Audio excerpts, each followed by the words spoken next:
The following program is an MLWRadio.com production.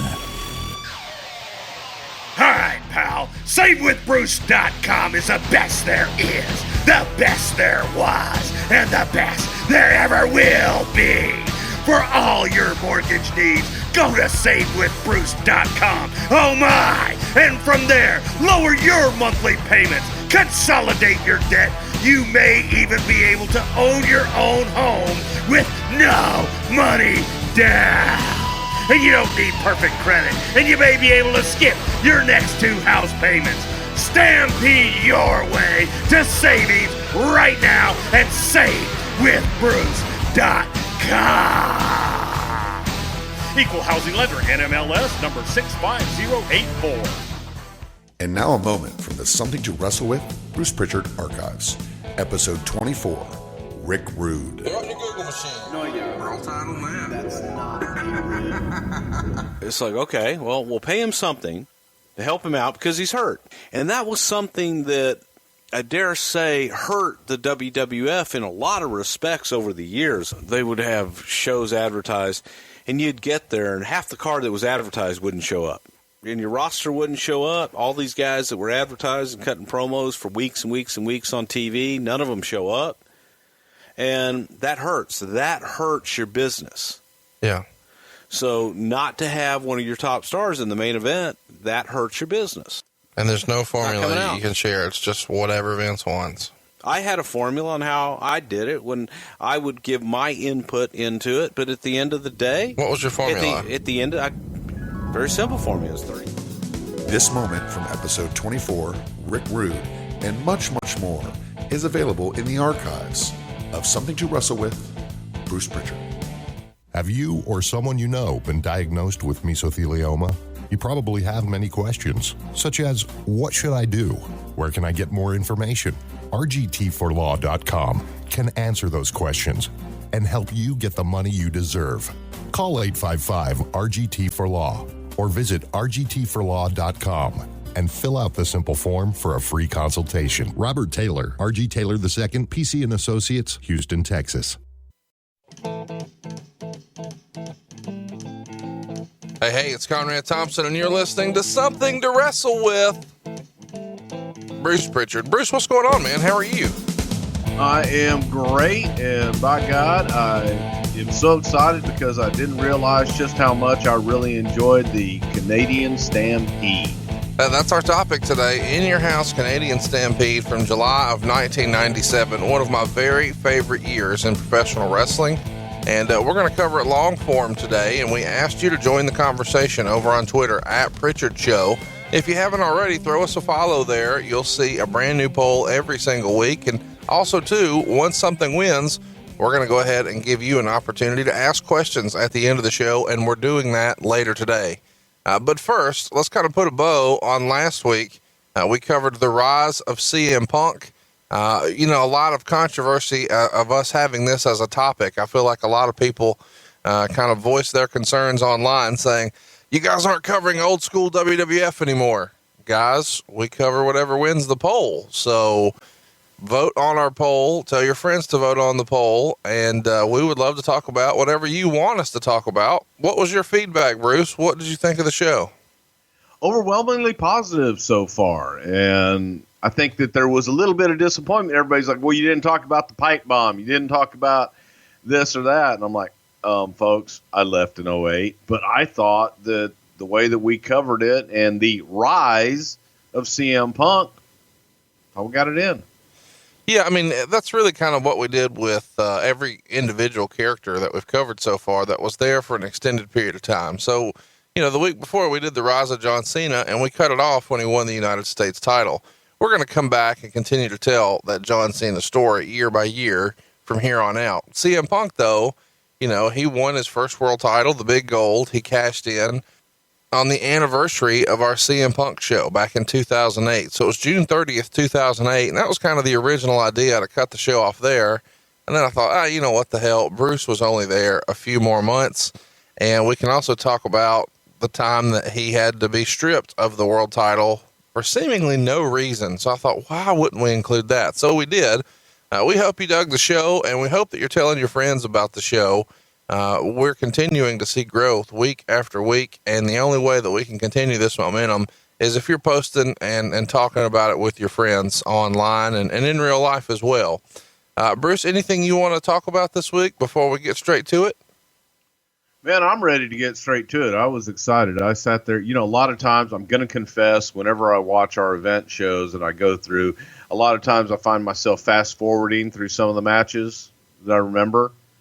I sat and watched every single match on this pay-per-view and just went, wow. Well, you're going to sit and enjoy if you're going to be joining us this weekend, Sunday, the day after tomorrow in Dallas. It's finally here. Our very first Super Show, Tony Schiavone will join us right there at 3 Links in Dallas. Tickets are flying off the shelves. Go pick yours up right now at WHWLive.com. We encourage you to come hang out because we're going to talk about things we've never covered before. Tony Schiavone's year in the WWF. It's going to be a lot of WWF from 89 and 90. We're specifically going to talk about SummerSlam 89, but maybe best of all, we're going to drip in some Monday Night Wars and ask your questions as well. Come join us. There's only one place to get your tickets. It's WHWLive.com. 1 o'clock is when the doors open, and it's an opportunity for you to hang out with Tony and Bruce, get your pictures made, get your autographs, ask questions, just fellowship with us. 3 o'clock is when the show is going to start, and then go check out Great Balls of Fire. But before that, Bruce, the day before, you're actually going to be in West Virginia. Man, you're just making towns left and right? Madison, West Virginia. We're going to crown some brand new tag team champions. I'm going to be meeting all the fans in Madison, West Virginia on Saturday night, July the 8th, and I'm looking forward to that. Then I'm going to jump on a plane and come to Dallas. And is it okay if I just bitch slap Tony some point on Sunday? I'm really expecting you guys to not necessarily get along. You certainly always didn't get along back in the day. I don't know why we need to fake it now. Why should we start now? I'll try to play mediator. We're going to have a good time, but don't take my word for it. Something to Wrestle with, Bruce Prichard. Live. I thought it was so worth it. Something to Wrestle with live show is even better in person. The show was really funny. See for yourself this Sunday, July 9th in Dallas, Texas, for the first ever What Happened to Win Live podcast super show with Tony Schiavone, Conrad Thompson, and special guest Bruce Prichard. That's this Sunday, July 9th. Get your tickets now. I recommend coming to any live show. I haven't laughed that hard in a while. And fans in England and Ireland can join the fun. July 15th in Dublin, July 16th in Birmingham, July 17th in Manchester, and July 18th in London. And then, Sunday, July 23rd, we return stateside for an extreme live show in Philadelphia. Tickets and information for all these events can be found at facebook.com/somethingtowrestle. It was so great. It was a great experience. That's facebook.com/somethingtowrestle. We had a really good time. Have you or someone you know been diagnosed with mesothelioma? You probably have many questions, such as, what should I do? Where can I get more information? RGT4Law.com can answer those questions and help you get the money you deserve. Call 855-RGT4Law or visit RGT4Law.com and fill out the simple form for a free consultation. Robert Taylor, RG Taylor II, PC & Associates, Houston, Texas. All right, Bruce, it's finally here. It's time for What Happened When the WWF ran In Your House Canadian Stampede in July of 1997. But before we get started, I've got a question for you. Have you been looking for a hard-to-find wrestling figure? If you have, head on over to worldofwrestlingfigures.com. You'll find tons of rare classic superstars, elites, 2-packs, and many other rare wrestling figures.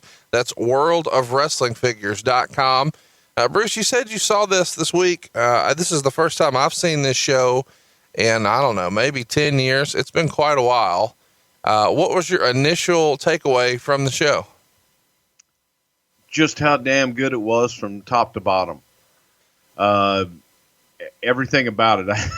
There were so many things to pick apart, but I thoroughly enjoyed the damn thing, and the enthusiasm and the heat from the crowd I thought was great. I'm really glad you said that, because I think that without the crowd, this is a really good show, but with the crowd, it becomes one of the best shows of the year.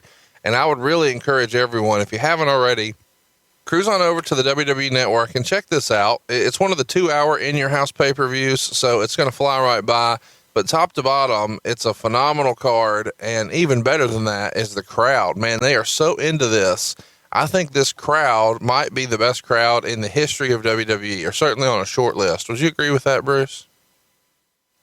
Without a doubt, it ranks up there. You know, a lot of times you say that Chicago and Philadelphia crowd, this crowd was one of the hottest ever anywhere. And the reason we're covering it, of course, is yesterday was the 20-year anniversary. How old do you feel when I say that this match was 20 years old yesterday? Just looking at Doc Hendricks and remembering what the hell I looked like then, it was like, oh my God, 20 years? Long time. Yeah, felt a little old. Well, because you are. This show was at the Saddle Dome in Calgary, Alberta, Canada. I'm curious about the decision to have the pay-per-view here and when that was made. Do you remember when this building might have been booked? I ask because I want to know kind of some insight into, was this building picked long before the Hart Foundation being heels in America, but baby faces everywhere else had kind of started? Or was this just luck of the draw? We always booked around the Calgary Stampede because there were so many people that came into town, a lot of events going on, and wrestling traditionally was a big part of the Stampede itself. So it was booked, and timing just worked out great with the whole angle that we had. But it wasn't, we had an angle, let's find a building. The building had already been booked, and we decided to make that the pay-per-view. Well, I found it funny that it happened here kind of when it did, because in my research, I think this is the first time you guys actually held a pay-per-view in Calgary. Would you agree with that? Is that right? I think in Calgary, yes. I think we'd done TV, but I don't think we'd done a pay-per-view. Of course, WrestleMania 6 was in Toronto, and then you guys held some in your houses in like Vancouver and Winnipeg. But this is the first time that I could see that you guys ran a pay-per-view in Calgary, and the timing of it with this Hart Foundation angle, which I'm sure we're going to cover in even greater detail another time. We're just breaking down this particular show. This Hart Foundation stuff was just at a fevered pitch. Would you agree? Oh, hell yeah. And timing could not have been better to be in their home turf for this. So it was coincident, but it was a good coincidence. For us rednecks here in Alabama, kind of break down what the Calgary Stampede was kind of all about.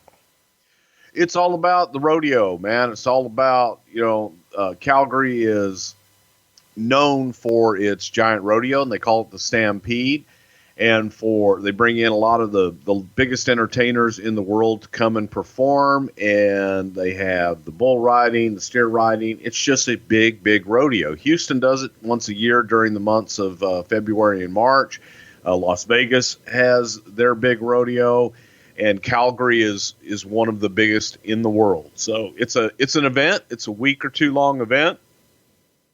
Everybody comes out, and you got to be seen at the Calgary Stampede.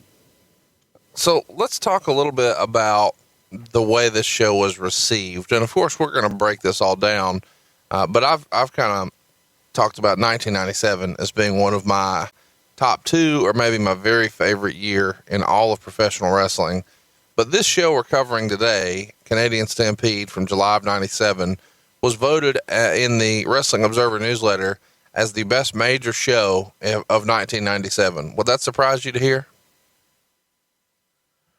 Oh God, nothing surprises me from what that guy wrote, but it was a great, absolutely great show from top to bottom.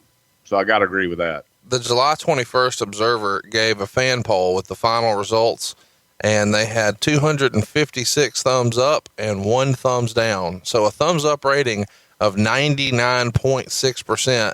And then just that one guy who just fucking hates everything and gave it a thumbs down. Meltzer.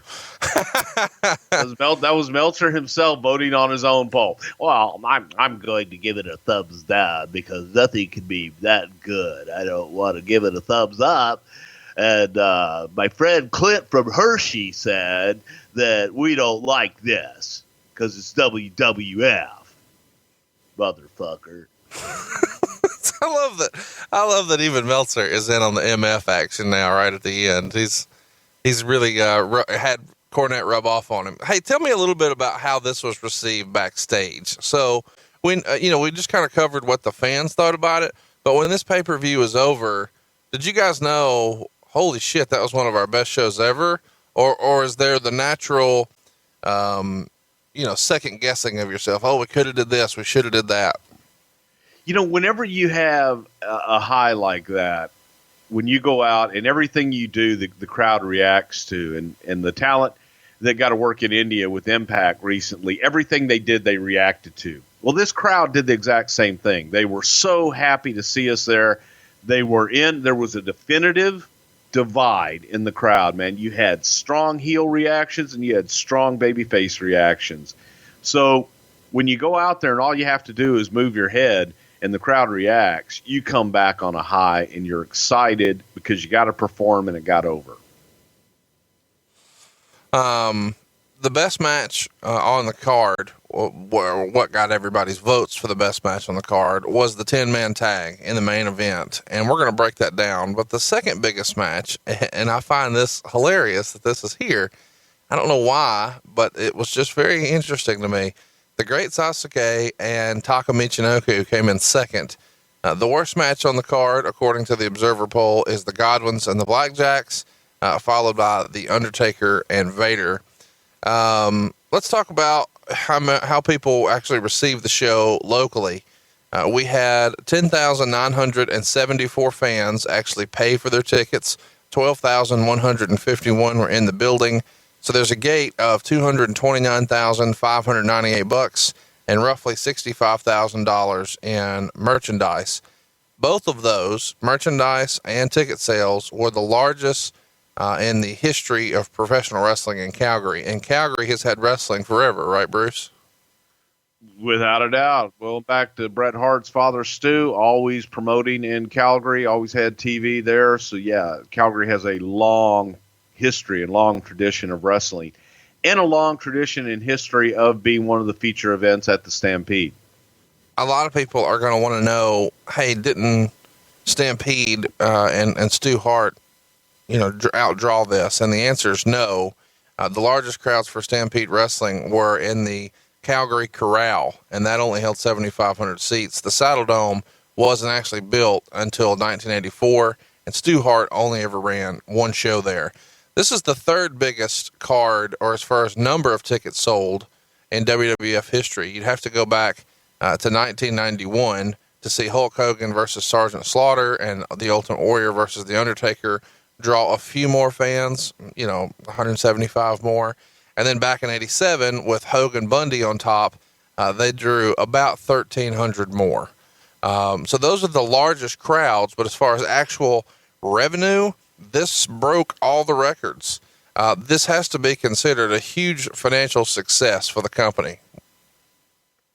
Business was starting to turn around, and it was, especially with this angle, it was so red hot. The Harts, Brett in particular, was a stone cold heel in the States, and Steve was a stone cold heel in Canada, and it was vice versa. We had lightning in a bottle for a while there. It was really good. How critical do you think? I mean, it feels like 1995, and I'm putting words in your mouth here, so just correct me if I'm wrong. I'm sure you will. 94, 95, business is kind of as low as it can get. You start to see a little bit of an uptick in 96, but some of that is because your hand is being forced by the competition, and you feel like you're trying to either keep up or catch up. And then in 1997, you find yourselves really playing from behind, and there's some momentum going, but you're still not really where you need to be. And then in 1998, it finally kind of breaks through. But 1998 may not have been possible without this kind of transitional year where everybody is really trying to squeeze the last little drop of creativity out. Would that be a fair assessment of the progression? It would be. It would also be the talent and the way that the talent approached their in-ring work. And when I say that, it wasn't just on television. When you went to the house shows, those house shows were some of the greatest. They were better than pay-per-views. The guys went out and busted their ass, so the people that were paying their money were getting a really, really great show. And that word of mouth just kind of helped and really turned the company around during that time. And when you got to the pay-per-view, they turned it up a notch even more. Do you think, who is kind of leading that charge behind the scenes? I guess what I'm asking is this something where, we've all heard about great coaches and motivational speakers, and on some level, even Paul Heyman, really getting everybody together and rallying them to feel like, man, I can run through a wall for this guy. Was Vince trying to do some of that, or did he have some agents kind of motivate the boys in that manner in 1997? The talent motivated the talent at this point, and it became a competition. It became who can have the best match on the card and watch this mentality. So it was basically the locker room motivating the locker room, and the guys going out and saying, hey, top this if you can. The old Jerry Lee Lewis, I'm going to go burn the house down, see if you can follow that shit. So that just fed on itself, and everybody wanted to go out and have the best match on the card. Get the biggest reaction. Where does that, when you're saying the talent motivated the talent, first of all, I love that we're getting into this right now. Is the Undertaker a critical part of that? Or who were kind of the locker room leaders at the time? Obviously Shawn Michaels is kind of hokey pokey with it for part of 1997. Is Bret that guy? Is the Undertaker that guy? Who were kind of the elder statesmen there who were trying to bring everybody along? Tell you exactly who it was. It was Undertaker, it was Austin, it was Shawn, and it was Bret. So Austin was clearly taking the leadership role here, even by 97. Austin was taking the follow me if you can role. Yeah, without a doubt. He was going out and doing more and more shit and just not looking back. Shawn was motivating guys to say, hey, get off your ass and go follow this shit. Taker is getting everybody together, and Bret's doing the same thing. It was believe it or not, you look at that crew, a lot of those guys were some young guys. Yeah. Dustin was young, Ken Shamrock and the Nation guys. But we also had mixed in with the veterans. But I would say of the four top guys, definitely Taker, Shawn, Steve, and Bret. Yeah, I think a lot of people, just assume because Goldust at this point has kind of been around forever. They forget that when this pay-per-view goes down, he's only 28 years old. You said a minute ago, everybody wanted to have the best match on the card. That feels like something the agents could help manipulate or stir up.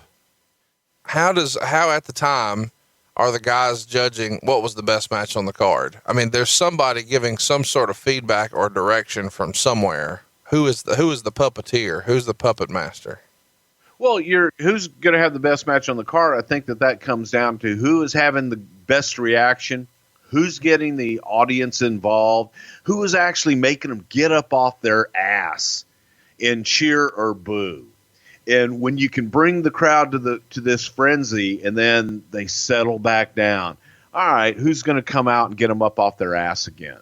That was the challenge every night. So without a doubt, the agents from Jack Lanza, whoever the hell else was at that time, Jerry Briscoe, Pat, would go back and just say, oh boy, they just had a barn burner out there. You'll never follow that. I would just go out and go home. Fuck it. You won't beat that. And it got guys motivated. I never knew that the Iron Sheik was an agent in 1997, but now we know. No, that was Luigi, the pizza guy down the street that just found his way backstage one night. And then you want the pepperoni with that. I really appreciate that you broke down, and that's kind of what I was wanting to get to, is the way you judged the best match on the card is the crowd reaction, not necessarily a star rating from someone in the crowd or how many false finishes or how many hot moves there are. It's What are the people saying? You know, are they getting on their feet? Are they making noise? Is there a reaction one way or another? And man, if you were looking for a reaction, you should have been at In Your House Canadian Stampede. This thing was huge. And a lot of that is just perfect timing, right place, right time. You had a huge amount of media publicity for this show. I guess for a few reasons. Number one, it's the first major match with Bret after he had returned from a knee injury, and we'll get to that in just a minute. You've also got the first ever pay-per-view show in Calgary, and it's part of this annual Stampede right here in Calgary. This is just the right time, especially with the right angle now of the Hometown Boys, the Hart Foundation, being positioned in the main event.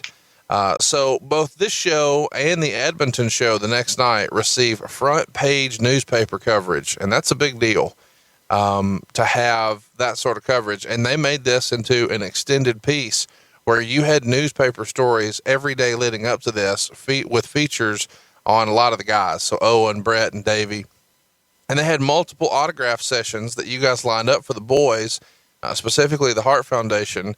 And there was one report that over 8,000 people lined up for Owen, Bret, and Davey. So they did like a 3-person signing, and you had a list or a line a mile long, over 8,000 folks. Do you remember these particular promotional events that y'all did in conjunction with this pay-per-view?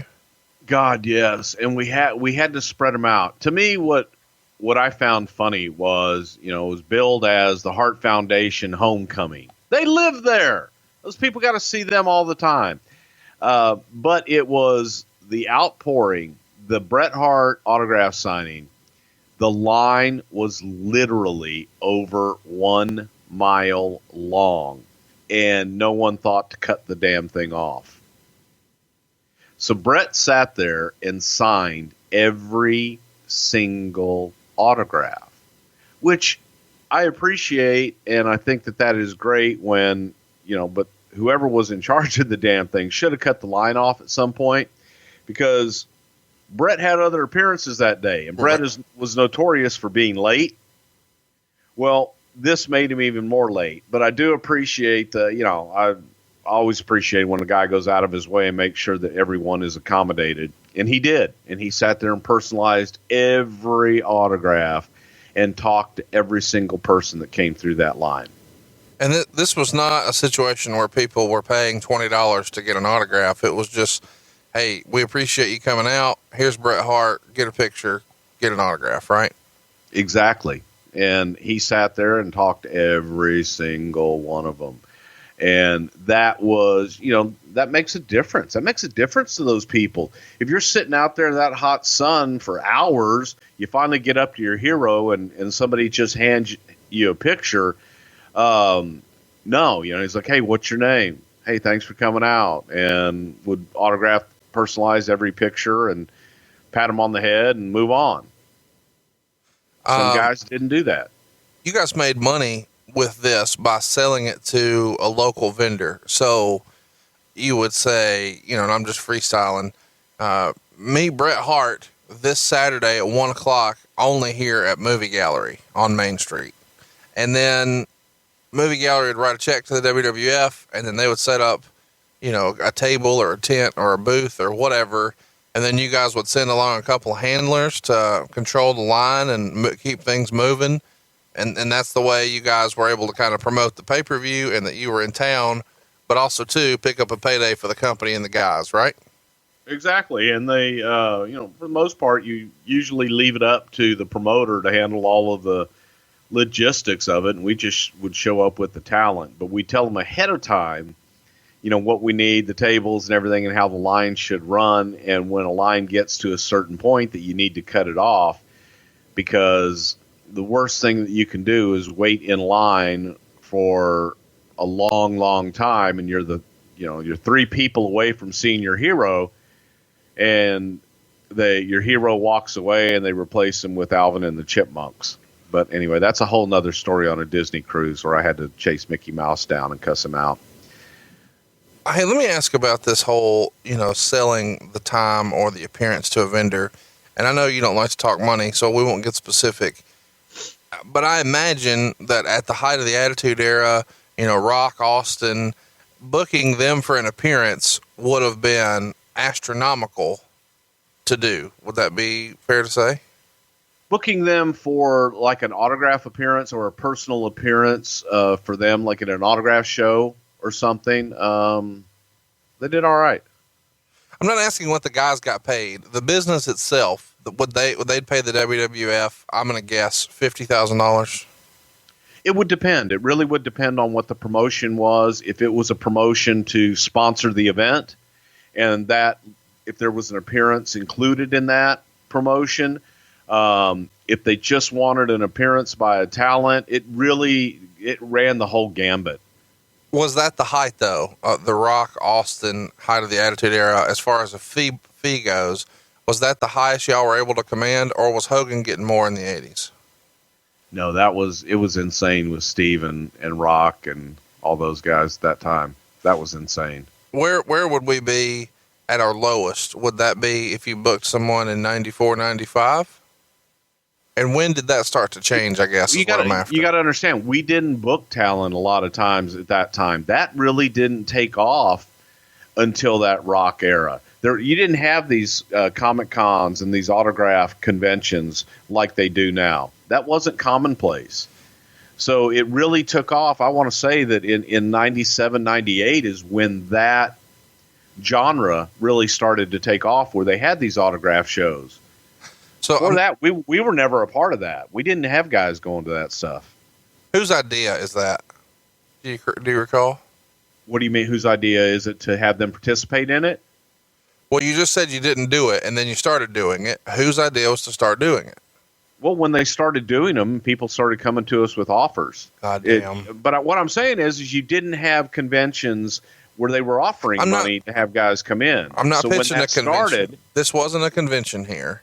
This is, when we're talking about 8,000 people lined up to see Bret Hart, was this a convention? No. Okay. We always did appearances for sponsors. That's if the people sponsored shows, we've always done that from day one.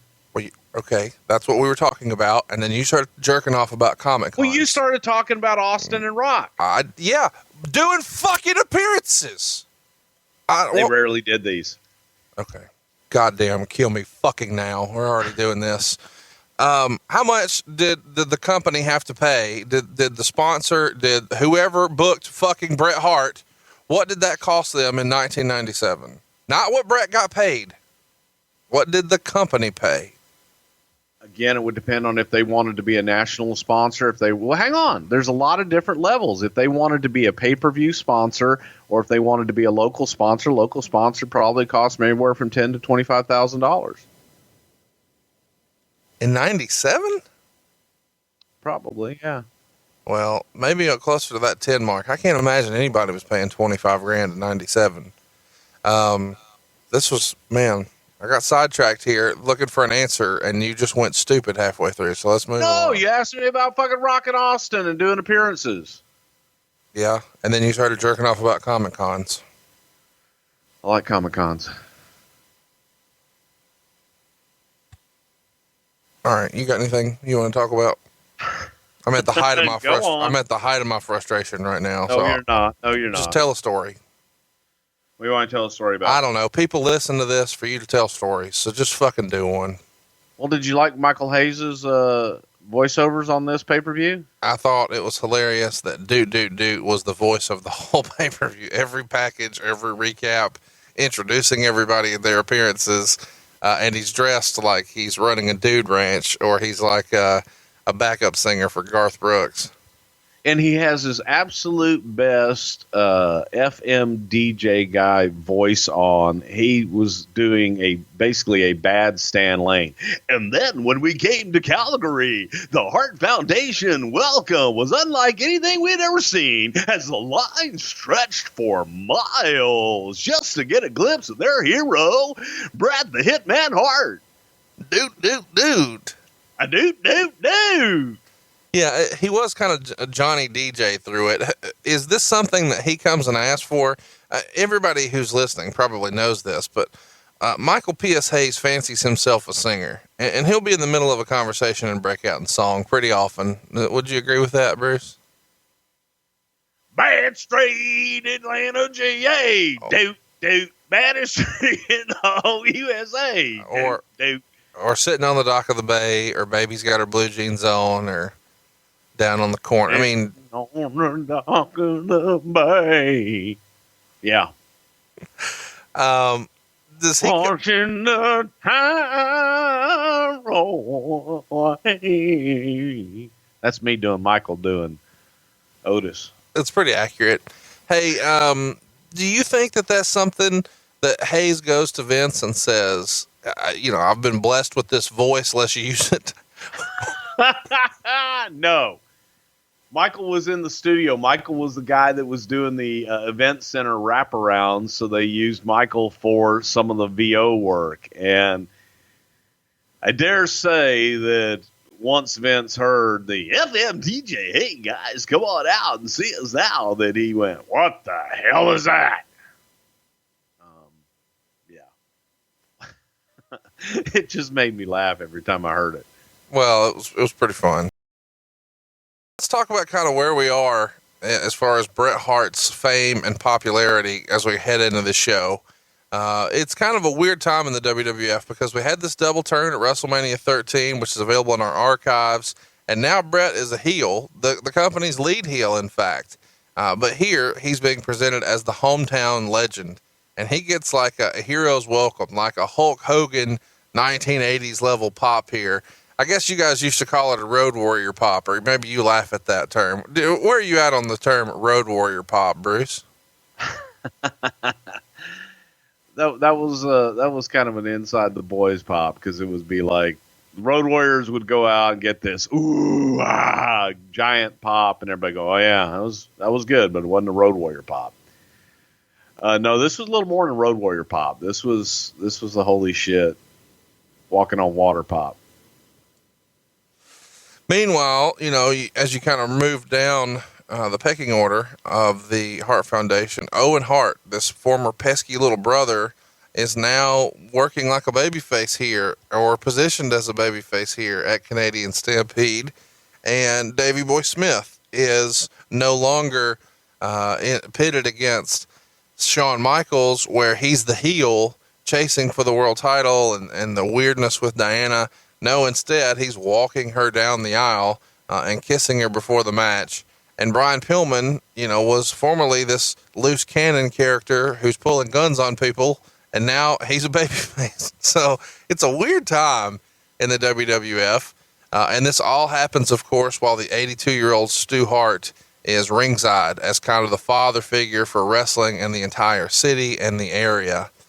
Bruce, let's briefly touch on the Hart Foundation and kind of how that all came together. I know we're going to have a whole 2 or 3 hour episode dedicated to their run in 1997, but briefly tell us how this faction was formed and how these players got in place. Well, essentially it just happened, and it was one of those organic, natural things that happened. Bret got hurt, and Bret wasn't able to work that full schedule and wasn't able to work with his knee for a while. So we were able to take Bret's heat, use Bret as a spokesman, bring Neidhart in. You got Davey Boy and Owen, and then add Pillman to that mix, just again for more bodies. It just happened organically. And this way you could still keep the Austin Bret rivalry alive, but you didn't have to give him Austin and Bret the entire time while Bret was injured. So it happened purely organically. The tag team, you had Owen and Bulldog that could work as a tag team that could go with the Road Warriors, and then you threw Ahmed Johnson in there for a little bit even before that. Goldust with Brian Pillman. And it just was one of those where the moon and the stars and everything lined up, and it worked. The other great part was Steve, and we had at the time so many dates in Canada, and I want to say, we're coming up on the summer, and that's a good time to run Canada versus running Kelowna in December. Not a good idea, but you had you had this nationalism that just naturally came out. Canadians, I think, are very, very proud of their country and have their heroes, man, and support them. And that was Bret, and that became the Hearts. So it just happened naturally. How did this, was this planned, or was it just a kind of happy accident that you're going to turn Bret heel? But I mean, did you guys know, hey, even though we're doing this here, Canada's not going to boo him no matter what we do? Or was the thought, hey, he's going to be a heel everywhere, and then you get down there, he has a huge reaction, and you realize, we got something unique here that we've never had before? Total accident. We thought we had a heel in Bret. We thought that no matter what he did, we thought his verbiage. We even tried to get him to heel on Canada, and they wouldn't accept it. They loved him. He's ours. Is that something that Vince is kind of beating his head against the wall? Like, why aren't they booing him? Or is he quick to say, well, goddamn, pal, let's just go with it? At first, it was beating our heads against the wall and trying to get Bret to be more of a heel in Canada, and felt that, yeah, you got to turn on the people. You got to turn on them. And when he tried to do that, the harder he tried to do that, the more they loved him, because then they felt that the evil American was trying to get him to heel on his country. How did Bret feel about that? Was Bret was he kind of pushing against the idea of being a heel in Canada, or was he comfortable with it? At first he was going with, he wanted to be a heel, and he was going to be a heel everywhere, but it was just so strong the other way, you had to embrace it. You couldn't hide it. And the turning point is we did TV somewhere in Canada, and the audience was like the Bizarro World audience, because all the heels were baby faces and all the baby faces were heels, and you could not hide that on live TV. You can go back all you want and pipe in cheers and boos and shit in post-production. Live TV, you can't hide that shit. And we just said, you know what, we got to go with it, and we got something here. Let's talk about Jim the Anvil Neidhart, because I kind of ran through all the members earlier, but all of those guys had been around. But Neidhart was brought back towards the end of April. I think it was April 28th. And this is when he attacks Stone Cold Steve Austin, and then unites himself with Bret and Owen as part of the new Hart Foundation. How does Neidhart coming back in become a thing? The same way it always became a thing. It was usually a phone call from Stu asking Vince for a favor. What's that sound like? The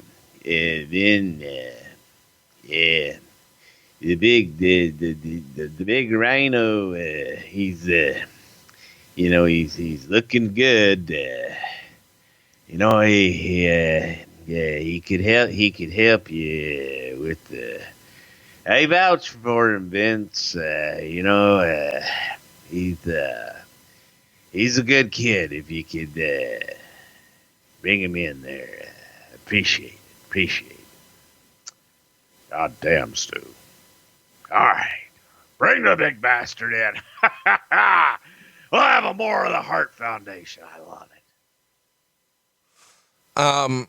What was the office's feeling on Neidhart at the time? He had been in a couple of times, maybe more than that at this point, but it seems like, he's kind of got some stop and start in his career at different points. He had the run with Bret, and then, he had the run with Owen, and then he's kind of lost in the sauce for a little bit. We've talked about the Who character on the Vince Russo episode, and now he's back. Was there any sort of drama to his relationship? Who was kind of an advocate for him inside the office besides Stu? I think that there was apprehension because Jim, as we've talked about here on the show, his personal demons would always seem to raise their ugly head. And Vince tried several times, and Jim would come back and promise to be a good boy when he came back. And then, something always inevitably happened. So usually it would be that phone call from Stu. Hopefully, it'd be good for him. And the answer was, if you just get him back on the road and get him working full time, he'll be a good boy. Tremendous talent.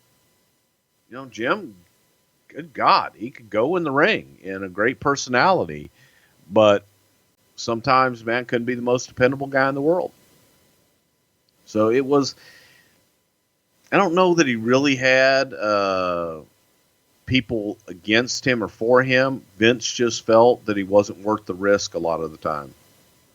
And Vince had the ultimate, decision on that. You say worth the risk. I mean, what's he going to do? Steal your car? Well, no, you advertise him and he gets messed up and doesn't show up for major shows, or he does something silly in a hotel or something like that. How does he talk himself back into the good graces after he has a hotel incident or whatever? Well, usually he's fired, and then you get the phone call from Stu on down the line. Once he goes, he'll probably go to Stu, or Ellie would go to Stu and say, can you talk to Vince? Are Brett and Owen kind of campaigning for him, or do they try to distance themselves when some of these situations would occur? Brett would always stick up for Jim. Yeah. Brett would go to bat for Jim. Say, I'll promise I'll have him travel with me. I'll look out for him. And is it fair to say that sometimes Jim just couldn't help himself? Exactly. And it's not, good God, if you know Jim's a nice guy, but he couldn't help himself sometimes. Nobody ever has a bad thing to say about him. There's other guys who have kind of been in similar situations as far as kind of stops and starts in their career, and because of some of the out of the ring, away from the ring shenanigans. But it seems like with him, it's always, oh man, that's just Jim, and it doesn't ever feel like it's malicious. It's just him being himself, and things get out of hand, and here we go.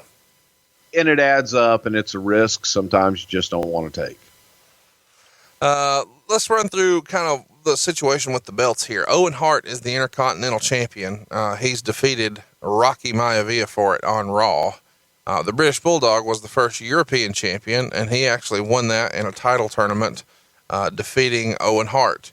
Owen and Bulldog eventually win the tag titles, and Brett, of course, has won the world title at SummerSlam from The Undertaker, but that's the next month. At this point, The Undertaker is still the world champ, but we're certainly headed towards SummerSlam 97, which I hope to have on a poll very soon in time for the 20th anniversary there.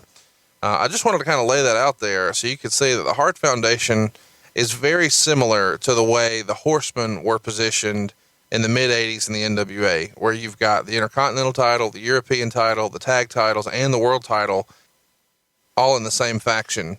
I know you discount everything that happened in the NWA, Bruce, but was there any sort of thinking that, hey, this is starting to feel a little Horseman-like, with you've got this one dominant leader who is a very polarizing character, and now around him you've got the rest of the gold as well. It feels kind of Horseman-like.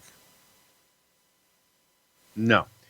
You're going to laugh at this. You go, oh, bullshit, because Vince didn't care about the NWA shit. He really didn't. This was Vince's pitch to us, going back a little bit, for the factions. And that goes to the Bariquas, the Nation of Domination, the DOA, the Hart Foundation, all these guys, was from watching the news and listening to this faction against this faction and how this faction over here feels. And I remember him explaining this to us. We have to have factions. We have to have groups against groups, and people have to, of common likes, get together. And they fight people that oppose those issues and those values, and they fight and they clash. The more you have, the better it is. Everyone should be a part of a faction. And then that's kind of how we came up with all the, everything was a group. Everybody had to belong. You had to be a Republican or a Democrat or an independent or a liberal. What happened to your face right there? Did you just have a stroke? Maybe. Libeler. It's like DJ Bruce Prichard. That's a. I feel like you just did a rooster right there. Same difference, right?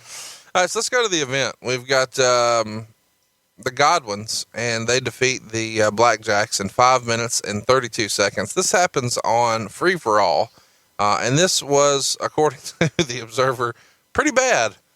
Phineas pinned Wyndham with an inside cradle after Wyndham went for a suplex, but Henry interfered by kicking Wyndham in the leg. Dud. I know this isn't on the networks. You probably didn't watch it here.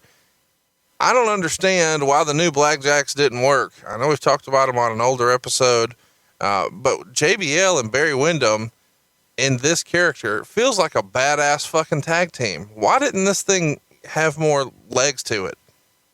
I don't know. I personally liked it, and I thought it was a good idea, and I thought they worked really well together, and they were a great tag team. Just never connected with the audience at all. Did not work. Why though? Because they didn't like them. I mean, it's as simple as that. We tried everything. We did vignettes with them, building them up before they came in, and they just was a disconnect. It was a miss. Didn't work, and I thought it would. And that was one of my. That one was my idea. I thought, you could. Barry was legit, had the legit pedigree of the Blackjacks, and I thought, okay, we can tell a story with Lanza, because Lanza really liked Bradshaw. So it can be his nephew or whatever, and bring him in, and I was always a big fan of the Blackjacks growing up, but I think it was just kind of a dated gimmick. What was Justin Hawk Bradshaw's reputation, or how was he received in the locker room here in 1997? We know what it became in the late 90s with the APA, and then of course the mid 2000s with the JBL character and what it is now, but he's still kind of early in his run here. How was he received in the locker room, and what was the general feeling from the boys and the office on JBL at the time? JBL always was, always will be a big loudmouth Texan. He just is a fun-loving guy. He was always laughing and joking and loud, but he was willing to do any and everything, and was the kind of guy who would go out and watch everybody's match, and always just wanted to learn, especially at that time. And with Barry, John looked up to Barry and kind of took Barry on as a mentor, and Barry tried to help John a lot in that regard. So he just was a big, loud, fun-loving guy. When do you remember that starting to change a little bit? Where John, I think that once John kind of got that opportunity for the single run later on with the JBL character is where John really started to come into his own. Prior to that, you look at his career where he was the Blackjack, he was in a tag situation, and then put in with Ron Simmons in another tag situation with the Acolytes, and then that morphed into the APA. John always had something, in my opinion, he always had a crutch, whether it be Barry, whether it be Ron Simmons. And he would use that crutch. But later on, I think that it really changed once he was forced to stand up on his own. And once we started the JBL run with Eddie many years later is when he really came into his own. I was asking, the way he was received, and I know he's your friend, and I'm putting you in a bad spot here, but he hasn't always been perceived as this happy-go-lucky, good dude. There was once upon a time where he's beating the fuck out of the Public Enemy on Sunday Night Heat, and allegedly, duct taping people and shoving shit up their ass and all this other stuff. Now I'm not saying any of that happened. I'm saying this is what's, out there. So is this just a total fabrication, and he was always this happy-go-lucky guy, and there was never anybody who didn't like him, and he was never polarizing at all? No, he probably was polarizing. I'm just telling you from where he came out onto his own is when he went out on his own. I think that the duct taping someone to the ring for their birthday when there's 15 other guys, that's kind of going to be viewed, at least in my eyes, as, hey, bunch of guys having fun and blowing off steam. Beating up Public Enemy is two guys wanting to change the finish 30 seconds before they go out to the ring and them saying no. I'm not asking for you to defend each situation. I'm asking, when do people start to feel differently about him? Has it started by 97? No, I think they started feeling different about him when he got his single push. Fuck it. Let's move on. But that's when they did. You don't like the answer. That's the answer. That's when they started feeling different about him.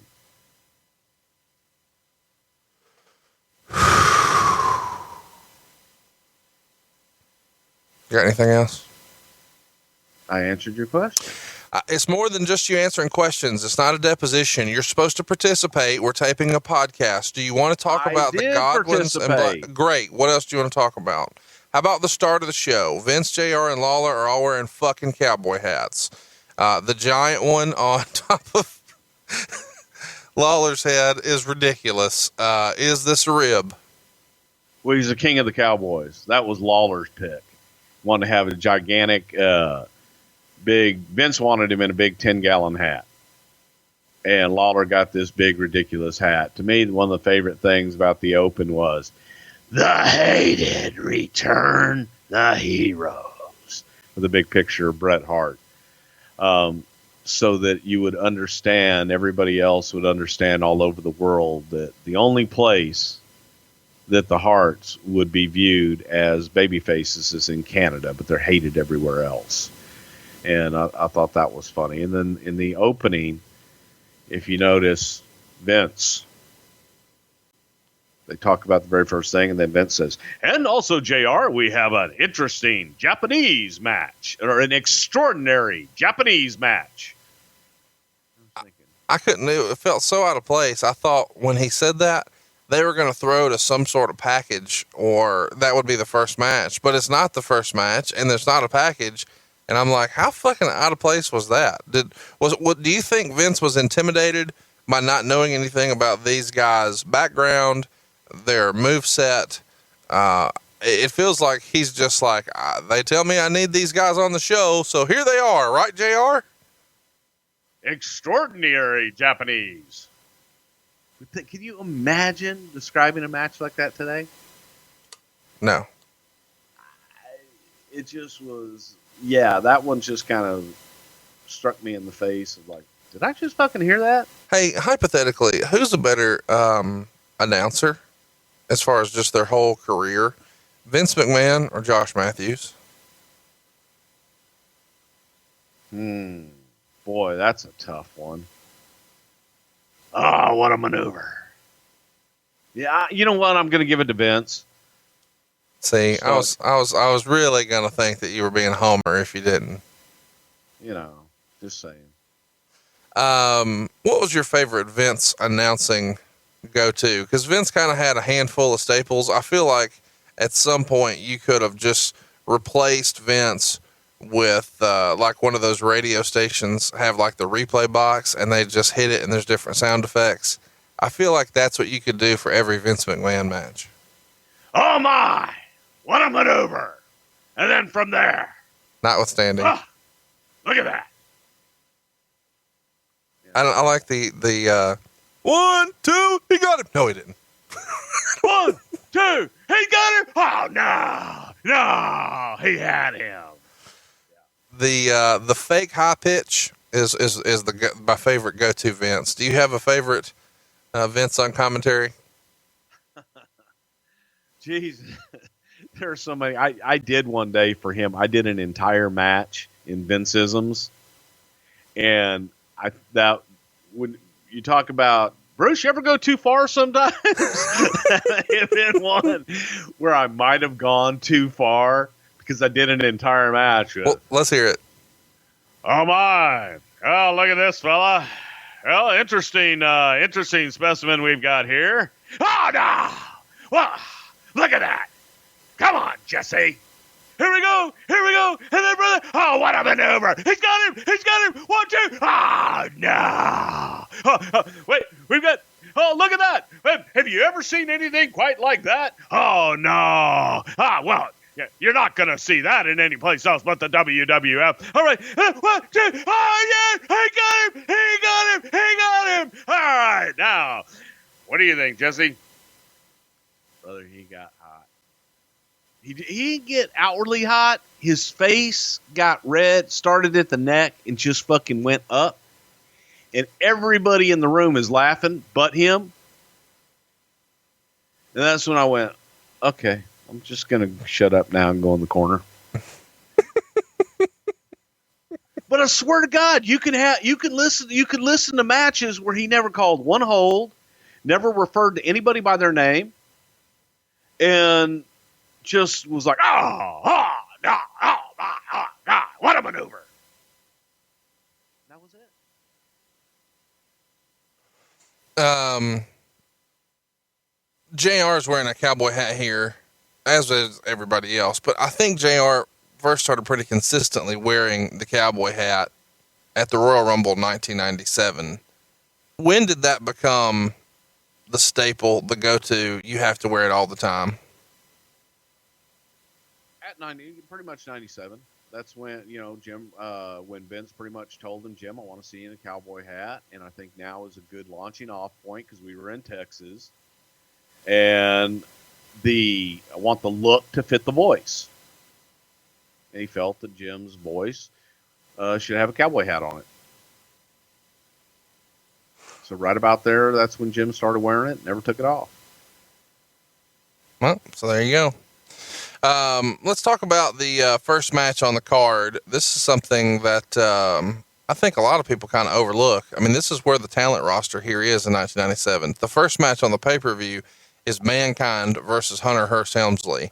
They go about 13 minutes, and leading up to this match on the prior Raw, we see Helmsley wrestling Ken Shamrock, and during the match, Mankind comes down and distracts Triple H, and that leads Shamrock to go ahead and hit Triple H with the belly-to-belly for the win.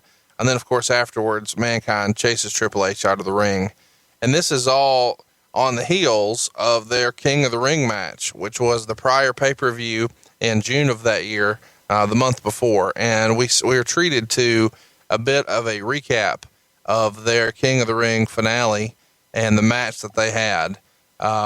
This is kind of an underrated feud here and a precursor for what we would see years later in the world title picture. When you watch this back, what jumped out to you about seeing, these guys work in 1997? Just how, first of all, good God, Mankind moving the way that he did. He was in much better shape at the time, but at the same time still had trouble getting up, having to push himself up. But holy cow, he moved great, and I thought that the match was excellent. There was a funny line when Triple H was coming to the ring. JR said, well, Vince, has Triple H ever, or has Hunter Hearst Helmsley ever tried to buy the WWF? Come on. That's not going to happen. I just kind of thought that was funny where we are 20 years later. Sure. But the match itself, I thought was tremendous. I thought both guys busted their ass, were all over the place. The leading up to the match in the packages with the King of the Ring tournament and the whole history there, it was hilarious how many times and how many different crowns and scepters that we had for Triple H from the Royal Rumble that he destroyed. Hated wearing the crown, hated the scepter, hated the cape. So he would just tear them up every time they get him a new one. Do you remember having a specific conversation with him about those props? Yes. Okay, well, what did that sound like? I'm not asking for an impression. I want to know what was said. No, it was, hey, man, you're the King of the Ring. Vince wants you to wear the crown and the cape. I don't want to wear it. And it's hokey.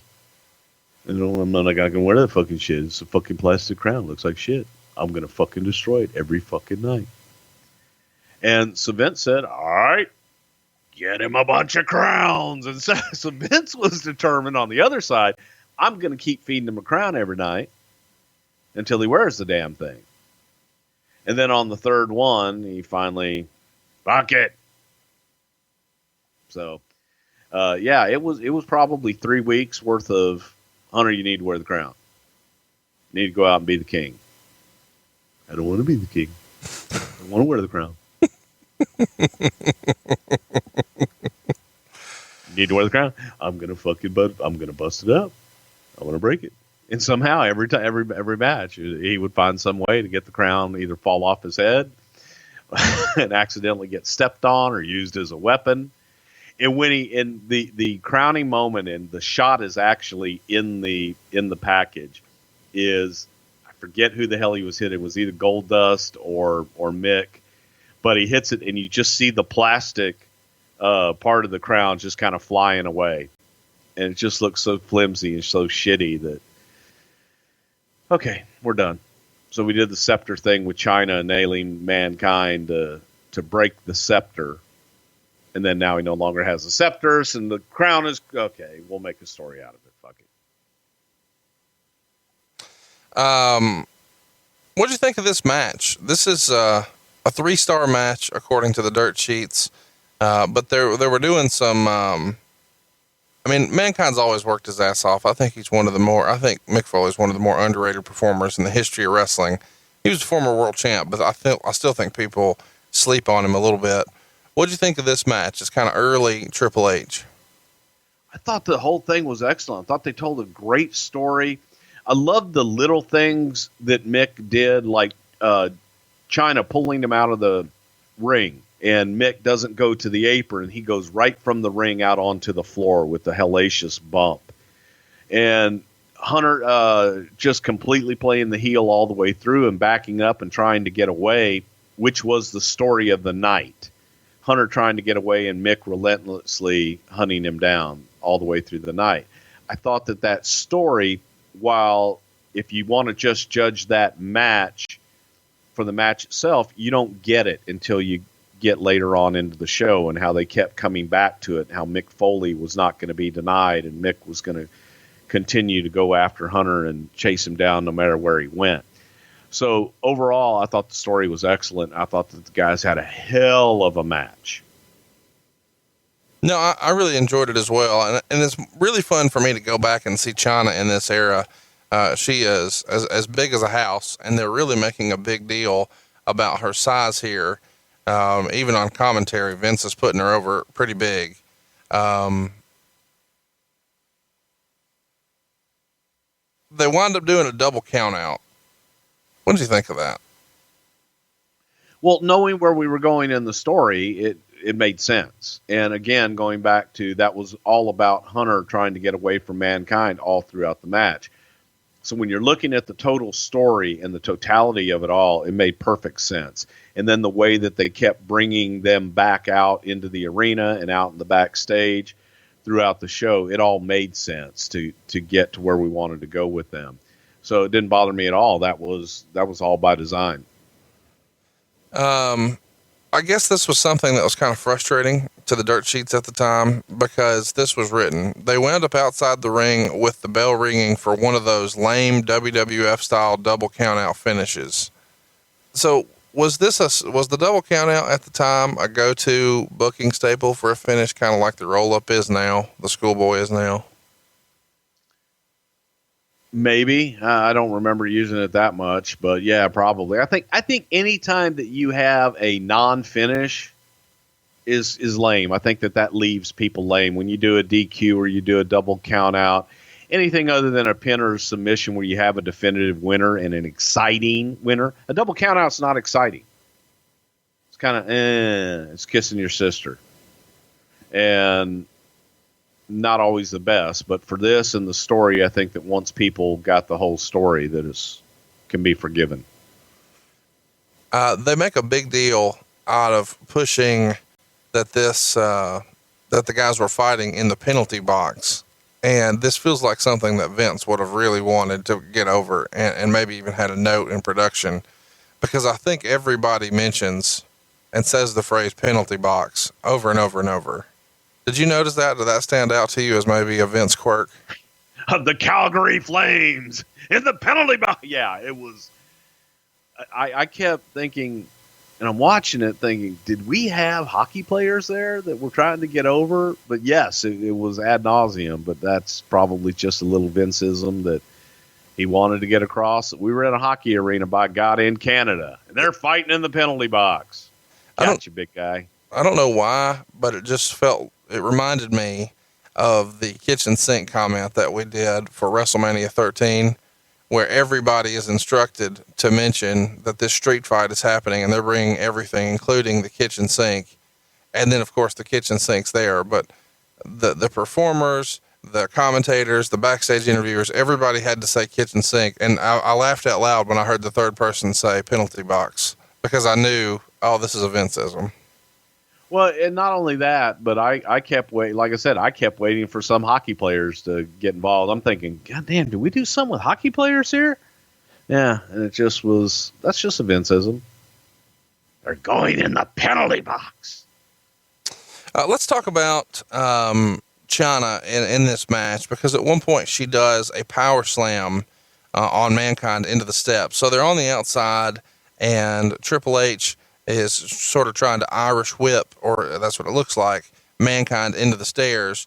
But along the way, Chyna gets him, turns the momentum, and power slams him into the steps. And of course, he takes the big bump on his legs that Mankind did quite a bit during this era. Was there any sort of hesitation or concern that Chyna would be able to power slam a 300-pound Mick Foley on the outside and it'd be okay? Or because it's Mick Foley, hey, he jumps on there all the time, who gives a shit? That's all on Mick Foley. That's all Mick, so you have the confidence in Mick. That's in the guy. Obviously, the person giving it has to know what the hell they're doing, but the guy taking it, doing most of the work there, that's all on Mick Foley, and he was more than confident. That's his bump. He loved taking that bump, because if you look at all of Mick's bumps, and one of the reasons that Mick got over so well, he doesn't do anything standard. It's everything is a bit off, and that's what made him unique, and that's what got him over so much, because he just didn't do a power slam on the floor. He did it with his legs going into the stairs, looking like he broke his leg. That made him special. The thing that stuck out to me most in the hype for this match is that they showed a Chyna promo, which was in the weeks leading up to this between King of the Ring and this pay-per-view here, Canadian Stampede. And she does I think, one of her first speaking roles with the company. And she says, "Come down to the ring and kiss my ass." And Mick says, "He's a good kisser." Was there any, when was the decision made, I guess? Because she's been around for a few months now and hasn't really spoken. And then she's going to step out of the Curtis Hughes, I'm in the back with my arms folded, and now I'm going to talk. Was that something that Triple H was pushing for? Or is that something Vince wanted? How does she go from in the background with her arms folded to, hey, I'm going to get on the mic? It just made sense at the time, and it was a good way to get Mick out there, and you got to get her personality out there at some point, so you got to start somewhere, and that was it. And of course, Mick with the classic line, "I'm a good kisser." It all just worked. But yeah, you got to start somewhere with them and get them out, and better now than later. Jimmy Corderas was the referee here. We haven't really talked about him on the show before. Do you have any good stories of working with him or traveling with him, or any ribs or anything like that you can share? No, not really. Jimmy was a kid from Toronto that grew up under the tutelage of Jack Tunney, and he was a young guy that helped out with the ring crew in Canada with Billy Red Lyons, and Jack Tunney, and got on as a referee. Really nice kid, and didn't hang out much with him, but he was a nice guy, good referee. So there you go. Next up, we've got the package on the show, which showed the Stampede Parade. And of course, the Hart Foundation had a float. Who would have been in charge of creating the Hart Foundation float? The Harts themselves. They always had a car and a float in every Stampede going back to the 60s. The Hart Foundation did. Well, Stu and Stampede Wrestling and the Hart family did. And I don't think Brett didn't make the car and the float. And it was just Bulldog, Mrs. Calgary, Diana, Owen, and I think Neidhart was there too. But yeah, that was something that they always had. And so we said, okay, go do the parade, and we're going to shoot it. But God, we had shit everywhere with those guys. We had shit everywhere with everybody. That whole weekend, because the Stampede has so many events going on all throughout the city that you could have 5 appearances going on all over the place for anybody and everybody. Your favorite was going to be somewhere. The WWF Tug of War is something you guys did here that they show on a recap. This feels, almost as hokey as being the King of the Ring. The Tug of War. You got anything for us? Any fun stories? I don't understand, I guess. These guys are making a living pretending, and now they're in a shoot tug of war, or so we're led to believe. This feels ridiculous. Yeah, against the Calgary Firemen. It was just an appearance to benefit the fire department there in Calgary. So all the firemen had a big tug of war against the superstars of the WWF, and some of those, including Dan Severn and Justin Hawk, Bradshaw, Blackjack, Lance Layfield. Yeah. So it's just one of those deals, man, where you come on out. So we had a whole bunch of guys there signing autographs, and then they did a tug of war against the fire department. And won, of course. It's funny, whenever you get the boys in a competition like that, oh my God, they're extremely competitive. They have to win. Why wouldn't they work it and let the fire department win? What? You gotta win. You're raising money for the fire department. Why not put them over? You gotta beat them, because then you'd be a fake wrestler if you let them win. And then they presented the key to the city. Do you remember this ceremony? How many of these were you a part of over the years when a WWF performer gets the key to the city? My God. You know, I have a lot of those keys to the city where I was like, oh, hey, yeah, great. Here you go. Quite a few. We had quite a few proclamations where it would be WWF Day, and so would get a key to the city and presented. I've got a lot of the Vince. I don't anymore. I take that back. I've just got rid of a lot of the Vince jerseys of the local baseball or hockey team. You know, they'd have, you know, McMahon with the number 1 on it for the local team and shit, present it to him, and it would end up in my briefcase. And just, quite a few through the years. But I think Calgary has got to rank up there as one of the most prestigious at Sheboygan. I love you for that. How funny is it to see Michael Hayes in the cowboy hat on this show? Partner right now. But then, you know, and you would think you would hear the real doot, that good Southern said, you hear, hey, FM DJ guy boys with my cowboy hat on here at the Calgary Stampede. We're going to introduce the best there is, the best there was, the best there ever will be. Ladies and gentlemen, put your hands together for Brad the Hitman Hart.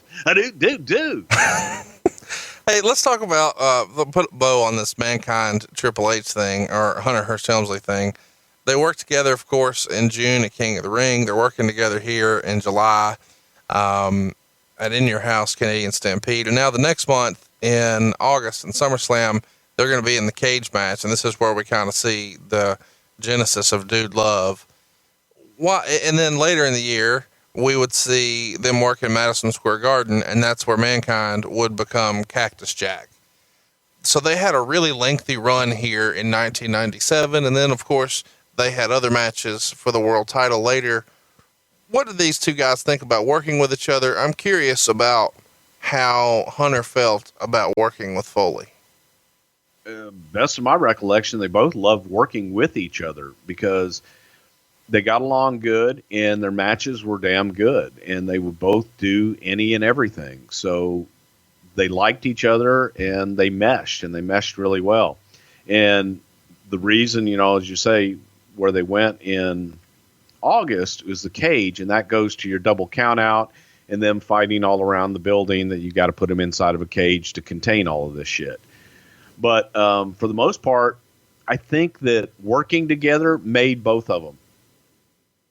I think people would probably argue at the time, well, maybe we're trying to make Hunter by putting him in with Mankind, but I think it made Mankind an even more well-rounded performer and getting us into the whole dude love thing. I don't know that anybody could argue against that, because while he's doing this deal with Hunter over the summer, June, July, August, and then that street fight in Madison Square Garden with Cactus Jack was September. So you've got a 4-month span here, and you see pay-per-view match after pay-per-view match, and then a big angle at the Garden, and you see him split off and do 2 other characters. This is the most versatility we've ever seen from the Mankind character. We never saw this before then. Yeah, and it just extended the life of Mick Foley. So you got Mankind, you got Cactus, you got Dude Love, and and then there's just Mick. Right. So one guy doing 4 characters was ingenious.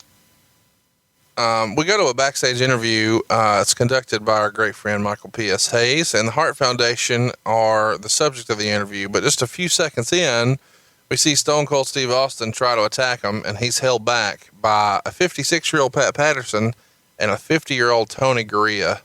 And then, of course, Black Jack Lanza comes in and pulls Austin away. So he's a rattlesnake, he's a badass, and Shuffleboard Club is subduing him. This is where you talk.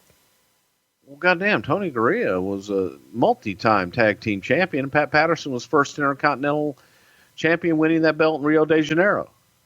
I remember. The story, actually, the story again, and I go back to story on this, which is why I like this pay-per-view so much, was it was calculated. Steve wasn't going in there to fight. Steve was going in there to get to Brett, but when he sees everybody else in there, he's going to let him pull him out.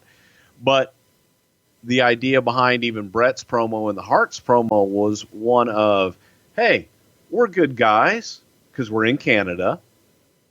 So we're good guys. We're not going to beat him up 5-on-1, which we could easily do. We want you. We want it to be 5-on-5. We want to go back and do that, later on in the match because we're good guys. And that was the whole essence behind that promo. All right, next up, and I can't wait to do this, we're going to talk about Taka Michinoku. He is coming to the ring, and he's taking on the great Sasuke. And I don't know why, but this being in the WWF, I found to be interesting. Somewhere in here, I believe, right when he's being introduced, Sasuke that is, you hear McMahon say something like, and this man is the stuff legends are made of, or so I've been told. Something like that. How does this match take place here? I mean, it's a big deal to see him working inside a WWF ring. Of course, we know Taka had a longer run, but at the time, Sasuke had quite a bit of buzz online, and there was like an underground, you got to see this guy. He's one of these greats, but for whatever reason, he winds up here in the WWF. And this comes just a few months after he had what may have been his United States debut at ECW's Barely Legal in April. Well, what's going on here? How does this come about? Now, I'm sorry. Are you talking about the great Sasuke? Are you talking about Suzuki? Or are you talking about Sasuke? Or they must have pronounced his name at least 3 different ways during that match, from Howard introducing him to Vince's pronunciation to JR's pronunciation to King's pronunciation. I absolutely blew my mind. Now, it's funny that the hillbilly mortgage guy from Alabama pronounces his name correctly, like they do in Japan. It is Sasuke. And that Brother Love, the redneck from Texas, that dumbfounds me. Sorry, that's my little tangent there, because I tried to write down the different pronunciations that each guy had, and I'm thinking, it's Sasuke! This goes back to, we were looking to do the light heavyweight championship, and looking for who we wanted to really spotlight that style, spotlight the division, and be the champion. In talking to Paul Heyman, Paul suggested Taka Michinoku. And I didn't know who the hell Taka Michinoku was. And he says, man, I'm bringing him in. You got to see this kid go. He can do it all. Plus, he's a really good kid. So I watched it. I liked Taka. And I went to work on getting Taka. Taka worked for Michinoku Pro, which Michinoku Pro was owned by Sasuke. And he was the owner, and he was the promoter, and he was their big star. Taka wasn't necessarily under contract to Michinoku Pro, but he did feel that he had a loyalty, and he felt like he had a commitment to Michinoku. Also during this time, Paul Heyman brought Sasuke over for a show, and Victor Quinones, who I worked with on a lot of my international stuff, especially in Japan, had a relationship with Sasuke as well, and knew Taka. And I said, I'm not really interested in Sasuke. I'm more interested in Taka. Jim Ross was more interested in Sasuke. The basic way this match came about is we had Sasuke come over for a meeting. We talked to him about we had interest in Taka. Sasuke had interest in working in the States, but he couldn't come over and work a full schedule. And in order to get Taka, and in order for Sasuke to bless Taka's coming over, we kind of needed to book Sasuke. And we also, Sasuke was interested in bringing our talent over to Japan and paying a handsome price for it as well. So it was strictly a political decision to have Sasuke and Taka have their first match on a pay-per-view. I felt it would have been better if Taka had gone over. Politically, the right thing to do was to have Sasuke go over, but that's what we did. But the intent all along was to get Taka to be able to come over to the States full time and work for us. So just so I'm clear, you guys made a money offer to Sasuke and there was no interest? No, there was interest in Sasuke coming over and doing special events, but Sasuke could not work a full schedule in the United States. And frankly, we were more interested in Taka on a full-time basis. Okay. You guys kind of count the legs out from under this match before it got going, because you had Helmsley and Mankind come back out and start brawling through the crowd. And then they even brawl to the outside. But doesn't this take away from them being the Japanese performers actually being the focus of the match, when they're kind of the relative unknowns and you've got two guys that the crowd is very familiar with fighting in the crowd? Well, see, here's the thing. We didn't start the match until after we got it all cleared. I just would have rather had the Hunter Mankind thing go out ahead of time and then have your entrance of Taka and Sasuke and get your match started. Because for the live crowd, you got two guys in there that I don't know that are standing there with their dicks in their hand. So it just, you're right, it didn't make, I think we could have accomplished it doing it a different way. But I think that they they definitely woke the crowd up and got people into it for two guys that they really didn't know. What did you think of the match itself that these guys had? I felt like Taka and Sasuke pulled out all the stops. I mean, there was lots of hot moves, especially for 97, going from a German suplex where Taka's flipping out in midair, landing on his feet, and then, doing a Frankensteiner right after. You've got an Asai moonsault. You've got springboard drop kicks, all kinds of crazy stuff that at the time, now it doesn't seem that impressive, I'm sure, because it's happening on every Ring of Honor show 400 times.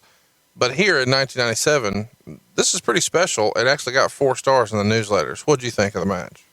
I thought that the match was great. I was really concerned. And again, this kind of goes back to how we talked about last week with CM Punk and how endorsements can sometimes kill you. Taka had been talked up big time to me by Paul Heyman. In turn, I talked Taka up big time to Vince and saying, this is the guy. JR had been promoting more so Sasuke was the guy, and that's the guy that we need because he's world renowned. So I was nervous as shit. I didn't want Sasuke to go out there and take advantage of Taka, which he very easily could have done. And I was nervous that Taka would shit the bed, which he didn't. So I think that I was happy. And Vince came back afterwards and basically endorsed Taka and said, we made the right choice. We want the young one. So I was happy with it. Anything else you want to mention about this match before we move on? No, I thought the match was great, and we did eventually go on to do business with Sasuke in Japan for Michinoku Pro, bringing Undertaker and Sonny and Chris Candido over there. So I think it all worked out in the end, and it was a good deal. Let's talk a little bit about the scene you guys shot afterwards. This is with Hunter and Mankind out back, and Helmsley's like whipping Mankind into kegs of beer and hitting him with a shovel and all this. And of course, he's bleeding while he's doing all this. Is this taped like after their match and then just cut in, or is that live? Do they throw to the back live and do that? That was live. Who's producing that? Would that be something you're taking care of, or are you in gorilla position for this show? That probably, I think that was me and Pat. I'm trying to think who the agent was, and I think it was Pat. But it might have been Jerry, because Jerry was involved in the pull apart. So, but yeah, I would produce that backstage stuff like that, the fights. This brawling outside, going into weapons, bleeding, are you going to give any sort of influence to Nitro doing this with like Rey Mysterio and Kevin Nash, or ECW because they have been doing it for years? Or are you going to act like you guys invented this too? We did invent it. We just did it right there. Dude, we've been fighting that. Okay, ECW and Nitro didn't invent going into the stands and fighting into the concession stands. You can go back to Tennessee in 1970. I'm not saying that. I'm saying you're doing it here all of a sudden, and you weren't doing it after the 70s concession stands. Is there influence in them doing it? What influences you guys to do it here? Probably the talent influenced us to do it because we wanted the thing to continue on throughout the night with a fight going on throughout the night to get to the cage match so that nothing can contain them. And going back to the story. So it spilled out into the crowd. It spilled out into the parking lot. And that was the story behind it. Chat me up about how Vince is. Would Vince have ever considered putting the match we just covered, the Taka Michinoku match, would he have ever considered that if it weren't for ECW and WCW showing these type of matches? Because this feels like kind of out of left field. It feels like a departure from what Vince had. This is the same guy who gave us a decade of Brutus the fucking Barber Beefcake on pay-per-view. And now we've got these guys, and this feels a little bit like the first hour of Nitro, or, ECW did this all the time where they would bring in kind of darlings of the newsletters. Well, it was definitely influenced from me and JR saying that, hey, we needed to get some of these guys on. And WCW was being successful by putting train wrecks out there with the light heavyweight guys and their cruiserweight division. So in order to combat that, yeah, we definitely felt that we needed a lightweight division. And we needed to spotlight some different talent and give them something else. So yeah, it was definitely in regards to that match. we needed to create that division, but we wanted to do it in a way where it made sense and where there was some logic to the matches and not just have the train wrecks. So we wanted workers. So you view their style of wrestling as a train wreck?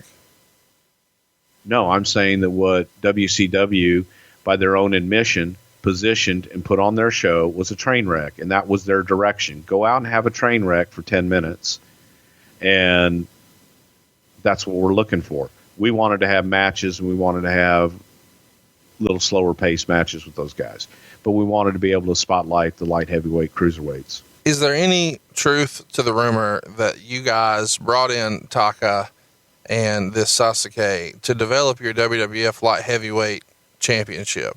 Now, obviously I know the answer because you guys created the belt and did a tournament, but was that the plan all along, to kind of do this, to kind of counteract Nitro? 100% create our own champion. Yes. And why did you, I guess my question is, did you feel that Mexico had kind of been farmed?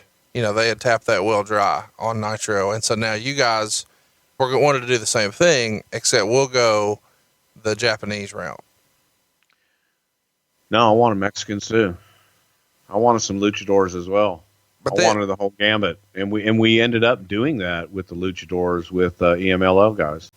But they had kind of sucked that dry in WCW, had they not? I mean, we saw the luchadors that you guys put together for Royal Rumble 97, and with the exception of No, I'm talking after that, when we did the Super Astros and everything with the luchadors and trying to bring them in.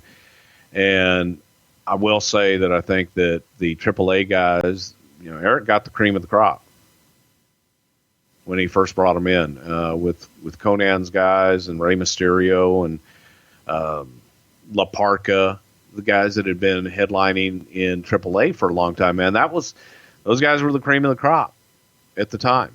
And EMLL had the more established legends, what have you. So the idea, no, we weren't just looking for Japan. We were looking for everybody. And the funny thing is if you go way back, you look at Al Snow. Al Snow was supposed to be the light heavyweight champion. Really? Yeah. And when Avatar. Okay. That was going to be the light heavyweight champion. Yeah. Because Vince saw him as a light heavyweight. Didn't see him as a heavyweight. Look at a picture of Al Snow in 2017. Ain't nothing light heavy about that dude. Well, if Al Snow looked like that back then, he'd be world champion. A different deal. He'd be world champion. So the rumored innuendo out there is that Sasuke was supposed to be the winner of this tournament and become the light heavyweight champion.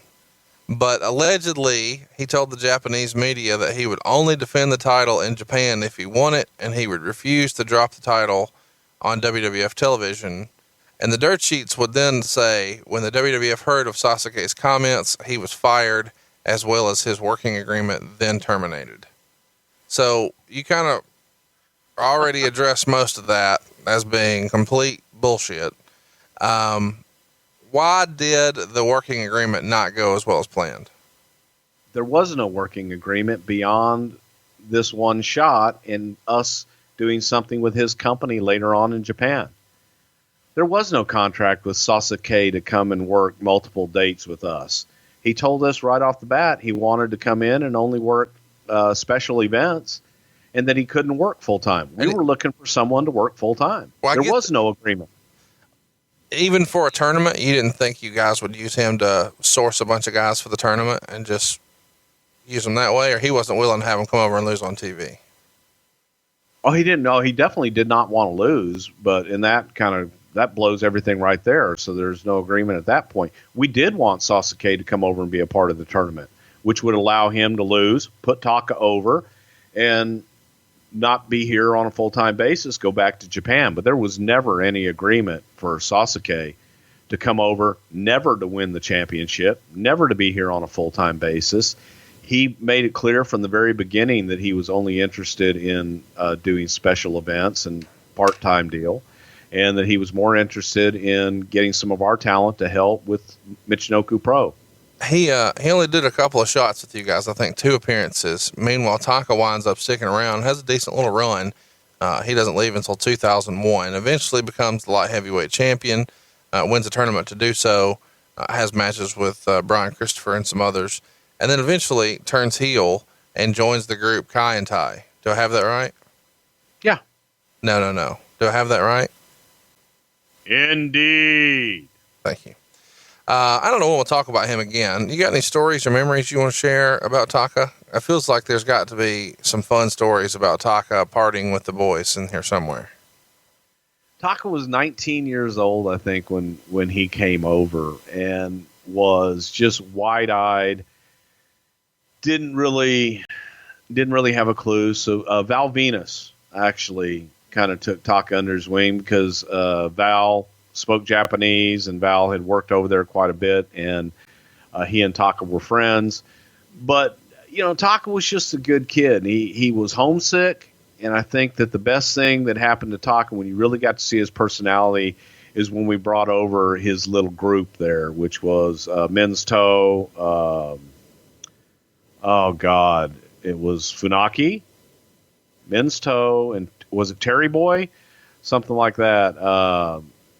And then he really became, he was the big dog then.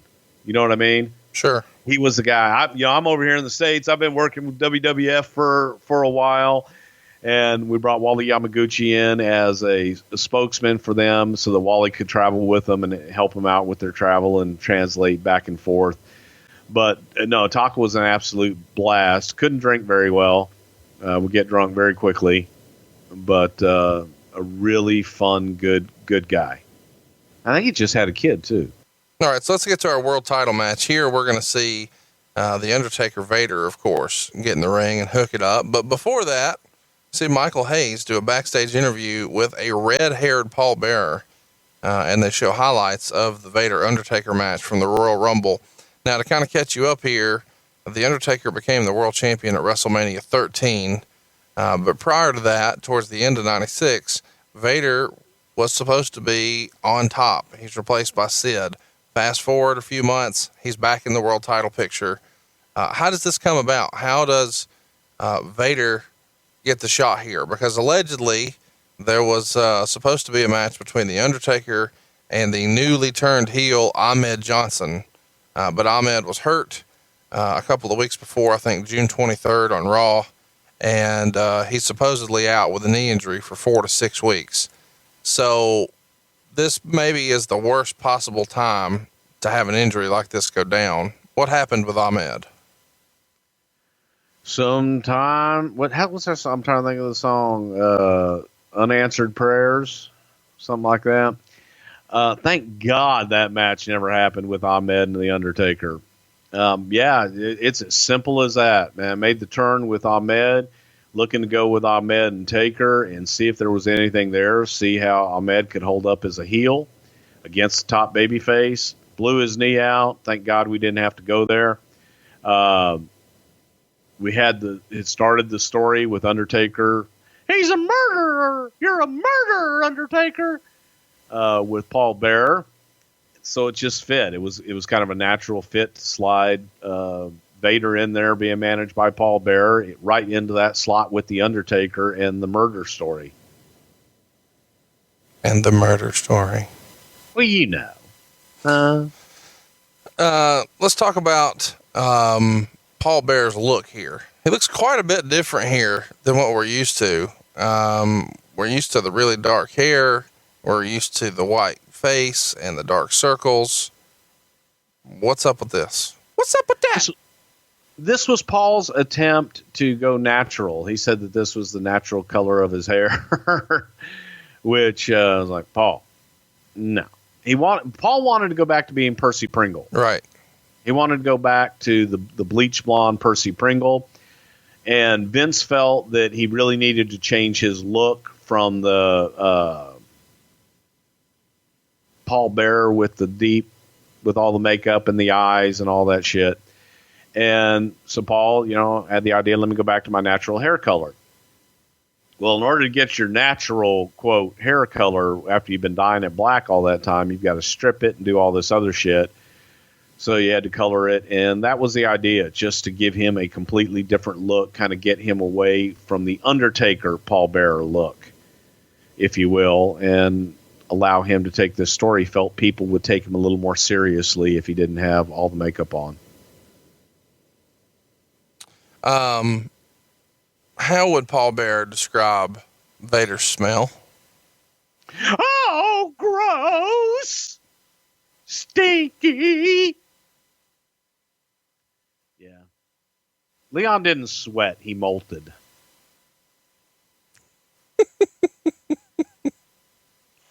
Oh my goodness. Well, let's talk about the match itself. It got 3.25 stars in the dirt sheets. And I thought this match was a lot better than I expected. And a lot of that is probably due to the crowd.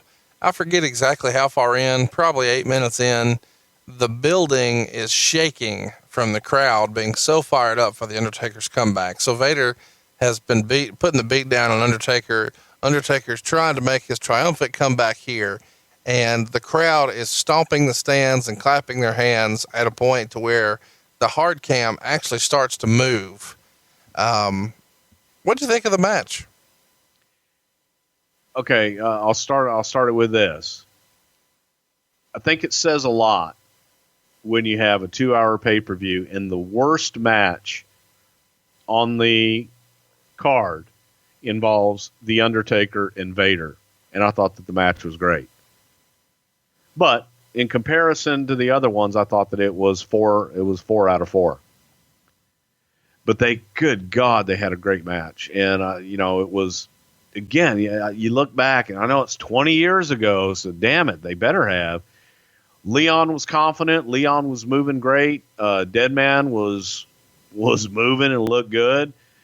And like you said, that energy in the crowd, the frenzy that crowd was into it so much, man, that just makes a match so much better. Yeah, they teased the Vader bomb, and Undertaker sits up and gives Vader a low blow. Then you see the Undertaker choke slam Vader off the second rope, and I thought that would be the finish, but it wasn't. He actually hit a tombstone for the finish. How fucking risky and dangerous is it to tombstone a 400-pound man? A 400-pound frothy man. I mean, that's taking your life into your own hands right there, is it not? Yeah, but it's Taker's another one who is deceptively strong. And I think that when he gets you up there, he's got you. And he ain't going to do it if he's not sure that he's going to get you. Well, yeah, Vader is the girth, and then I'm not saying this to be mean, but just Leon was a sweaty guy. And when you're both sweaty and trying to lock that in, man, that's hard to do because you got to get around and he's got to lock it because he doesn't want to drop you on your head. I like that you say, I'm not trying to be mean. About 2 minutes after you said he was frothy. There is a spot in here that I guess made this tombstone seem even more dangerous because they try to do a tombstone reversal a few minutes before and they collapse and just blow the spot. I'm not picking on the guys. It's a lot of weight to be doing it. But then when they go to that as a finish, I'm thinking, fuck, is this a good idea? Like we just saw you collapse during this. I don't know that this is the best time to be doing this move. Well, I got to say this, and I actually have the failed reverse spot on my notes. I loved it the way that it turned out. The reason being is you got two monsters of men in there. They should not be able to do that spot pretty. And I know they were disappointed that they didn't get that spot in and show their athleticism and show how great that is. But as a fan and as just an audience member watching that match, it's like, man, they shouldn't be able to do that at that point in the match. And I like the clumsiness of it. We know what's supposed to happen a lot of times. The audience doesn't. So depending upon how you play off of it and work off of it means all the difference in the world. And I thought that if I could have, I would have programmed the fucked up spot in there. When does, why do things change to where Ahmed Johnson never gets this Undertaker match? Obviously he's injured. When he comes back, it still never happens. This is just the worst timing ever. I think it is timing, and things move on sometimes when you get injured. And plus, when he came back, man, he wasn't 100% either. Ahmed wasn't. But things move on, and you got to go in a different direction. And when you get back, your spot may be there, your spot may not. And that's just the reality of the game. Let's talk about how that all came about. As we said, originally it was supposed to be Undertaker defending against a heel, Ahmed Johnson. But Ahmed was injured during an in-ring fight with the Nation of Domination and the DOA. That's on June 23rd. I want to bring this up because there was talk in the newsletters at the time that you guys were considering making the Nation baby faces, but Ahmed had gotten so much heat on the house shows after he turned that maybe those plans were dropped. And allegedly the plan was that Johnson was going to stay babyface by saying that he could explain his actions in a babyface manner, and that would kind of help turn the Nation babyfaces. But now, seeing the reaction at the house shows, you guys decided to just double down and make it more of a racial gimmick and turn it into like a race war within the WWF. Do you remember there being conversations about turning the Nation babyface and the reaction to Ahmed on the house shows being the thing that kind of turned that? There was talk about that, and yes, because it just, Ahmed could come across, he came across angry. He came across really mean and angry sometimes. So it just was, man, the audience, they wanted so bad to love him. He wouldn't let them. And I think that was just, we felt we're not going to get there. It's just not going to work, and we're not going to get there. So plan scrap. A lot of times, things are talked about a lot and what ifs, but then when you go out and you try and imagine something and you just don't see it, you kind of punt on to the next thing. Here's the reason I keep coming back to this, and I wanted to bring it up. I was fascinated by this little tidbit.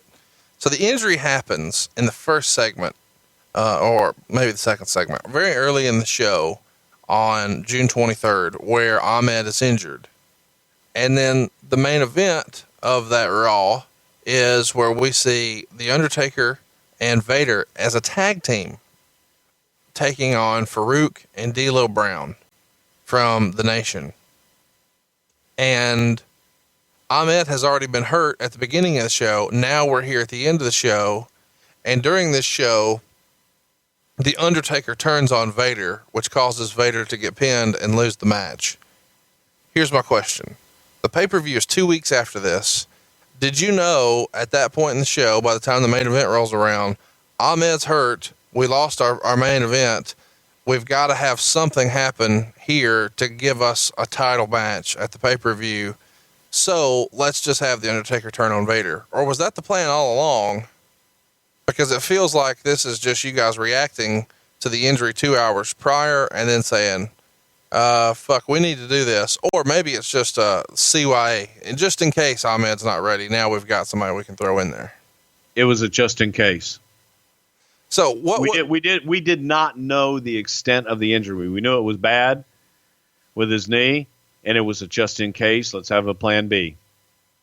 So what was the original plan in the match? Had Ahmed not been injured, how would it just been business as usual, the Vader, Undertaker, Farouk, D'Lo match?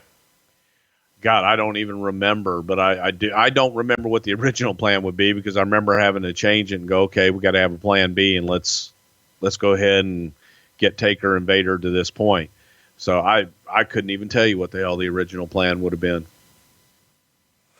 Well, it's pretty fun, because what that led to the next week is Vader taking on Rockabilly with the Honky Tonk Man, and this goes to a no contest when Rockabilly breaks his guitar over Vader's head before the match even begins, but Vader just shrugs it off and then assaults Rockabilly until The Undertaker runs out and brawls with Vader. Eventually, Taker held Bear on the floor and slapped him and told him to tell the fans the truth. And this is, of course, when Bear starts saying Kane was still alive. And Kane wouldn't debut until the Bad Blood pay-per-view in October, which I'm sure we'll talk about for the 20th anniversary. And I'm not putting it on a poll. We're just going to do it that week. when did you guys, at this point, when you're saying Kane is still alive on the June 30th edition of Raw, a week prior to this pay-per-view, did you already have the costume, the character, the performer picked out, or were you still trying to kind of put all the puzzle pieces together?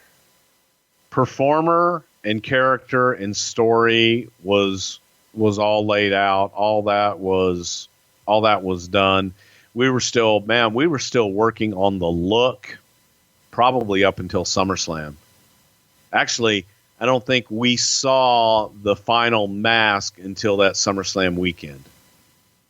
Who would have been doing this for you? Is this something you guys outsource, or is it your in-house costuming people? It was Terry Anderson, who was one of the seamstresses. She's still there. Traveled with us. She's still there, isn't she? I don't know. Let me ask this. The cape is something that people online talk about a lot. And I know we'll talk about Kane a lot later, but in your first initial incarnation of this character in the drawing, do you remember Kane having a cape? I believe so. In some of the early creative services drawings, yes. Because he sported a cape to a few house shows, and it's just baffled the internet ever since. Well, I'm sure we'll talk about that later. You've got more insight on the cape we can talk about on Bad Blood, right? Of course. All right. So, we talked about Vader and his run in the WWF a lot. It's available in our archives. And we also touched on their match at the Royal Rumble, Vader and Undertaker, Royal Rumble 97, also available in our archives. Overall, as we kind of move on and put a bow on that match, do you remember any sort of feedback from the way Undertaker felt about working with Vader? Because we've kind of gotten Shawn Michaels' story out there quite a bit. Did the Undertaker enjoy working with Vader?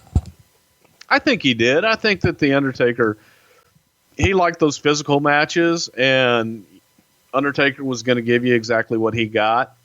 So, yeah, I don't think that, other than the smell of the gloves, I think Undertaker kind of enjoyed working with Leon, and I thought that they had some pretty good matches overall. Well, next up, here we are. This is what everybody's here for. It's the main event of the show, the 10-man tag team match. Some brief background as we kind of head into this. In the June 23rd edition of the Wrestling Observer newsletter, it was originally reported that Sid was supposed to be a part of this match, teaming with Austin, Shamrock, and the Legion of Doom. However, Goldust winds up getting the spot, and allegedly this takes place because Sid was involved in a car accident with Too Cold Scorpio, Doug Furnace, and Phil LaFawn on June 15th. Do you know that Sid was originally supposed to be here, and that all changed because of the car wreck? Yes, it did. And there's some suspect at best feelings that softball season started too. Because the other guys were working at that point, and Sid was the only holdout? Yes. Okay. During an in-ring promo with the Hart Foundation at King of the Ring the prior month, Bret Hart had challenged the 5 best American wrestlers in the WWF to fight the Hart Foundation at the next month's pay-per-view, which of course is this one. Where did the idea for this match come from? The only match that we normally see like this in the WWF, where it's a big multi-man tag match like this on top, was the Survivor Series. But even by this point, that concept had kind of been faded out. Who pushed for, let's make the Hart Foundation one giant team? Well, they pretty much were already there, but it was the sentiment that we were getting because we were doing, like I said, we were doing those TVs in Canada, and we were getting such a strong feeling for the Harts in Canada, baby faces. It just, another example of just great timing. We're having this pay-per-view coming up in Canada. What better place to let the Canadians stand strong and give Bret and the Hart Foundation a spotlight, put them over here on top, feature them. We knew that they were going to get a great response in Calgary, especially. Jesus Christ, we had done it in Toronto, it would have been just as big, but Calgary especially.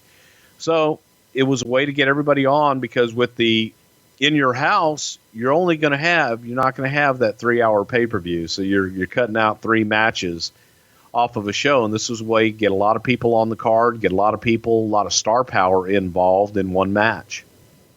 So the next night on the June 9th Raw, Austin accepts the challenge for the match, and this happens prior to his match with Brian Pillman. But then before that match can take place, the Hart Foundation attacks Austin, which leads to Mankind having to replace him in the match with Pillman. After the match, though, Austin and Shamrock come down to clear the ring of the Hart Foundation, and Austin gives a Stone Cold Stunner to Shamrock. The following week, we see Austin and Pillman finally get that match, and the Hart Foundation members are handcuffed to the ring posts, but they somehow manage to release themselves and attack. Leads to Shamrock, Mankind, and Goldust coming down to make the save, and after a brief brawl between Austin and Shamrock, the LOD come in to break it up, and Goldust suggests that Shamrock, and LOD team up with Austin in the 5-on-5 match at the pay-per-view. So on June 23rd, the LOD and the Godwins have a match, and the LOD, of course, get the victory. And after the match, the Hart Foundation attacks them. On that same show, you see Owen Hart beat Goldust and Hunter Hearst Helmsley by pinning Goldust. And Goldust was originally winning the match by pinning Owen with the curtain call, but the champ had his foot on the bottom rope, and Gorilla Monsoon has to restart the match. June 30th, we have the tag team tournament semifinals, where Owen Hart and Davey Boy Smith defeat the Headbangers after about 4 minutes. And during the match, Bret Hart is called in and discusses his return to the ring Sunday at the Canadian Stampede pay-per-view, and how the opposing team would be treated by the Calgary crowd. And then afterwards, Cornette appears on stage and tells Owen and Davey he had a team that couldn't make the tag tournament but wanted to fight. So he brings out the unintroduced squat team, who brawled with the Headbangers, Owen and Davey, and then Owen and Davey quickly leave the ring, and the Headbangers were laid out by the squat team following a top rope moonsault. And this was Cornette's surprise return after a 6-month absence. What can you tell us about the build for this 10-man tag team match here? Oh, God. You know, the single episode, if you were to ask Jim Cornette what almost made him retire from wrestling, walk away, and never to be heard from ever again, his answer back then, anyway, would not have been Vince Russo. I think it would have been this one night when he came out to debut what had been billed as this great tag team, super heavyweights that can do everything and do it all, and they're basically a smaller version of Abdullah the Butcher, but they're two of them. They're twins, and they're the greatest workers in the world. They're really good guys, wonderful guys from the Dominican Republic. Spent a lot of time with them in Puerto Rico and in Mexico. Great, great guys. This was the version of a universal fart in church that was heard not just all over the world, but this was heard in galaxies far, far, far fucking away. And the look on Cornette's face when they finally hit the ring, because they were rolling down the ramp. And when they finally hit the ring in slow motion, and Davey Boy and Owen had to wait, which felt like 20 minutes for them to get up on their feet, it was horrible. And Cornette came back, and he was just devastated and was like, "Goddamn, I'll never fucking be able to show my face again. I can't manage these fucking goddamn double-lard motherfuckers. What the fuck am I supposed to do? I'm a goddamn manager of motherfucking champions. I actually manage guys that can fucking stand up on their own goddamn 2 feet and have a fucking match. What the fuck am I supposed to do with these goddamn motherfuckers?" And bless their little hearts, they were never to be seen again. It was awful. I don't know if that's anywhere on the network, but folks, that's one worth looking up. It is. It's on the network. Oh God. Yeah. So let me give everybody the marker here to go look for on the network again. It's the June 30th, 1997 edition of Raw. On that same episode, we would see This is the go home show now for the pay-per-view. Steve Austin would defeat Jim Neidhart by DQ after about 10 minutes when Bret Hart, who was said to be in Calgary earlier in the show, was now seen attacking Ken Shamrock backstage midway through the match and then attacking Austin. After the match, Bret put Austin in the ring post figure 4 until Mankind came out and applied the mandible claw, and the remainder of the Hart Foundation come down to beat Mankind. Let's kind of talk about hypotheticals, I guess. Why the fuck isn't Mankind in the tag team match? It feels like he's been involved in all the build here. Even the week before on the go home show, when our babyface superhero, Steve Austin, is getting beat up and ganged up on, Mankind is there. Why is he not in the match? Simply because we had to continue the story with him and Hunter. Then why put him in this spot is what I'm saying. I agree with you, but that's the reason that he wasn't in the match, and just to keep him out there and because he was a big name and continue, but they wanted to keep him in the match with Hunter. Couldn't that have been one of the Road Warriors or Goldust or anybody else? It feels like this feels like to me, hey, Mankind should be the guy, but we've already got plans for him with Hunter. So we're going to put Goldust in there, but we don't want Goldust to get the rub from being in all the other segments. We don't have as much confidence in him right now as we do Mankind, or else Goldust would be doing this, right? Probably, yeah. Just it was because Mankind was involved and he was a top guy and they wanted top guys involved in it. Doesn't it make sense that it would have originally been written for Goldust and then someone in the back says, fuck that, make it Mankind, put Mankind out there instead? Definitely could have happened, but just, from the standpoint of doing it, it was for star power and felt that Mankind had more star power. So Bret Hart kind of called the shot here on this show when he calls in and says that, Bret's hometown crowd is going to eat these guys up. Did you guys know that would be the response, or did you think that since Austin was so hot and the Road Warriors were so popular that may not go exactly the way it did with the live crowd? We were certainly counting on it, and this was another example of kind of preconditioning the crowd to, if they weren't, by Bret saying it, we felt that they would be. But we were sure as hell hoping they were.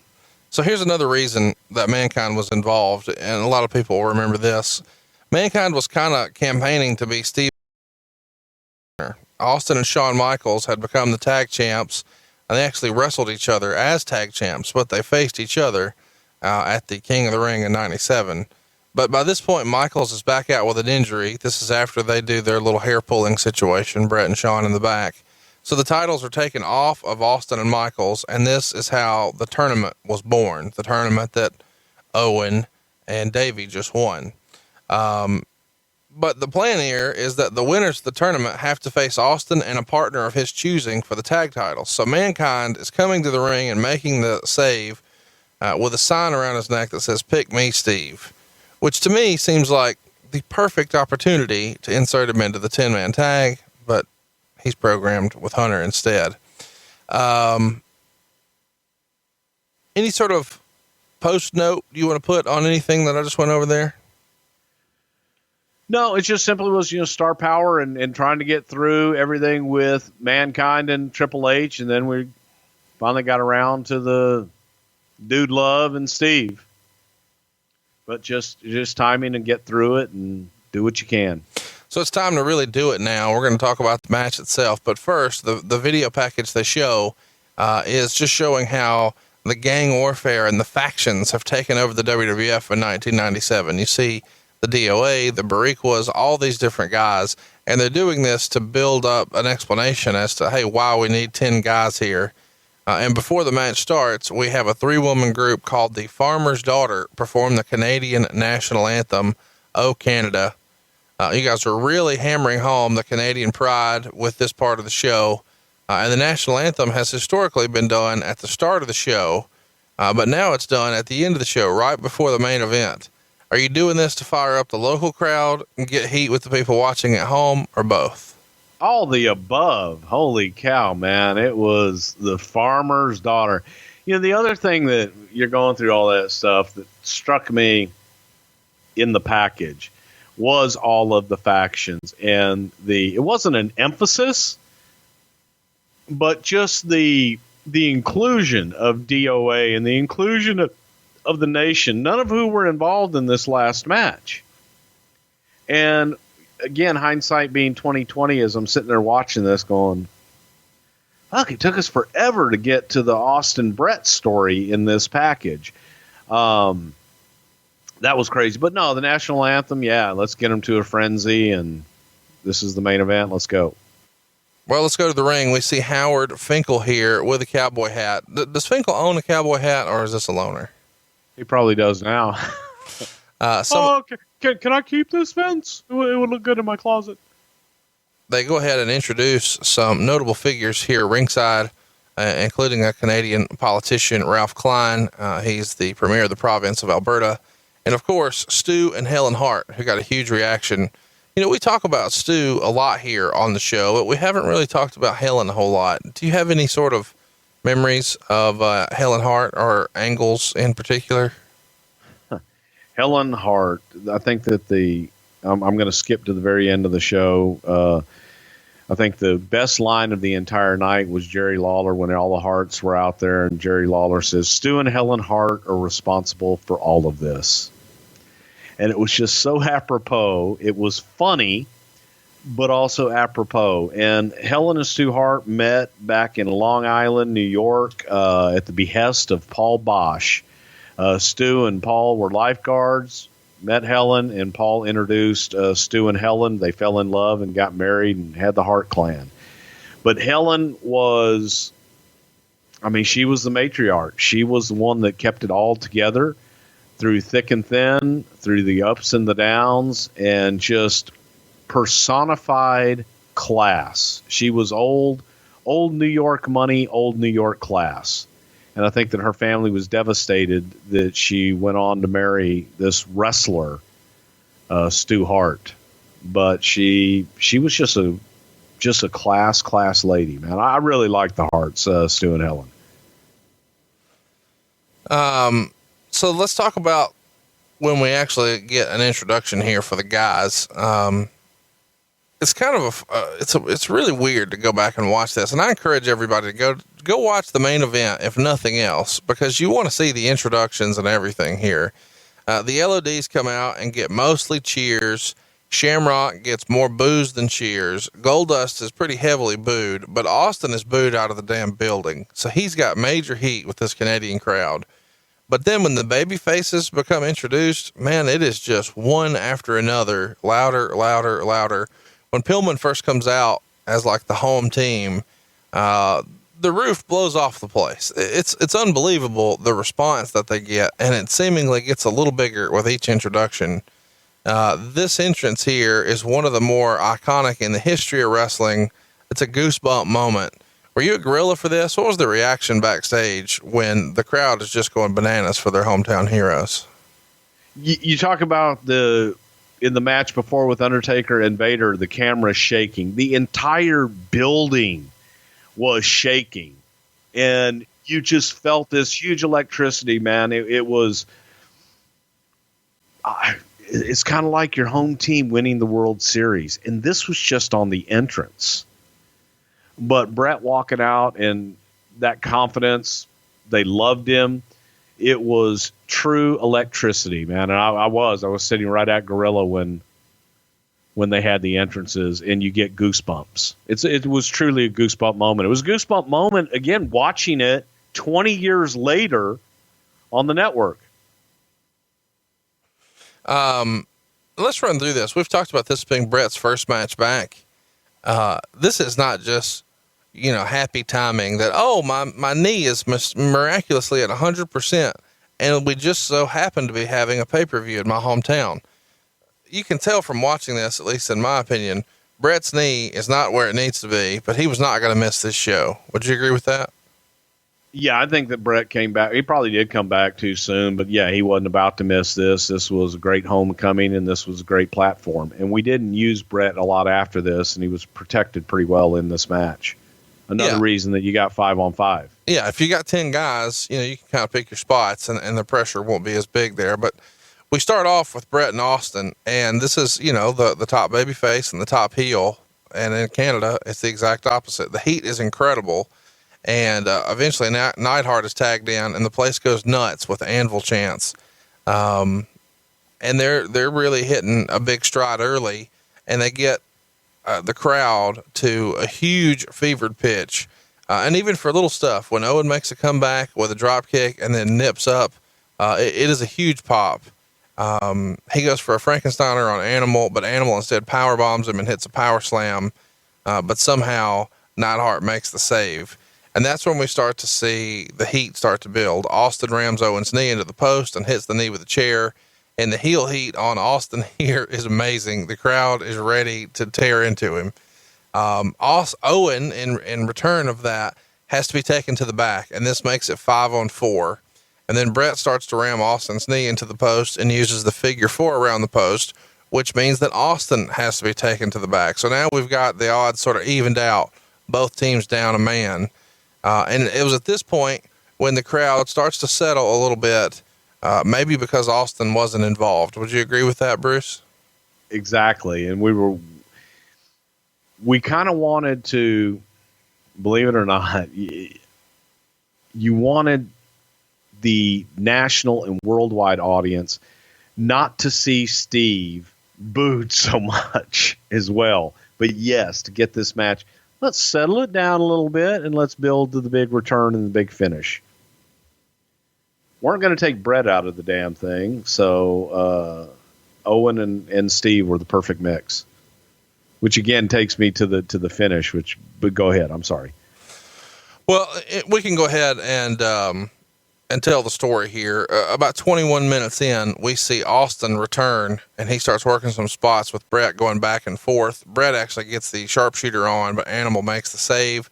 And then Austin puts the sharpshooter on Brett, which is huge heat, but Owen comes limping down from the back for a diving save. Austin will clothesline Owen Hart over the top rope. And at this point, this is where things get fun. Austin, who is at ringside with Bruce Hart, still decked out in his 1987 Bad Company leather jacket and sunglasses, and they get involved. It's worth mentioning before the match started that the family was acknowledged as being in the front row, especially when Brett put his Hitman glasses on his mom.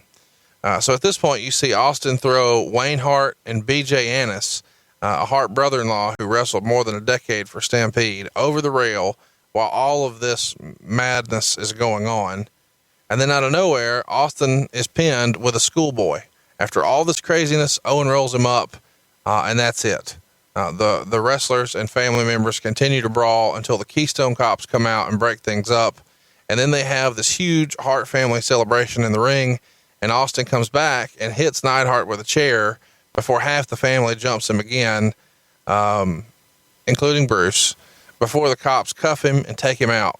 On his way out with the cuffs on, he bends over and flips the crowd off on the way out, which was just awesome. A super heel performance by Austin here, and just an incredible spectacle to see. And of course the show goes off the air with the entire Hart family, all the kids, the grandkids, Stu and Helen, a huge ovation. The dirt sheets gave it 4.25 stars. I don't know how this isn't 5 stars just based on crowd reaction alone. Owen was positioned to be the hero of the match, having to leave with a knee injury, but then coming back to make the save for the family and then doing the roll up here. And of course we know that would lead to the match that we would see at SummerSlam, the Kiss My Ass Intercontinental title match that we would see 1 month later at SummerSlam 97. Bruce, one of the best moments in WWF history here. What do you remember about this main event? Everybody was waiting for the Harts to get involved and for that explosion. What was going to be the spark that was going to ignite that explosion. And if you can imagine trying to put a match together with 10 guys and 10 personalities that are involved in that type of a match, that in and of itself is a nightmare. You add to that trying to work in a spot with a ton of family members, some who have never worked, some who worked many, many years ago, some who are still working and feel that they're a big star, and then two elderly people right in the middle of it that it all has to be centered around. And your nightmare all of a sudden becomes complicated by about 100-fold. So kudos to Pat Patterson for being able to put it all together and manage all of the personalities and be able to calm the family members down, because each family member wanted to have their spot. Let me ask you this. This was on the Wrestling with Shadows documentary. They were there filming kind of backstage before this show happened. And that's actually included. Parts of this match are included on that DVD.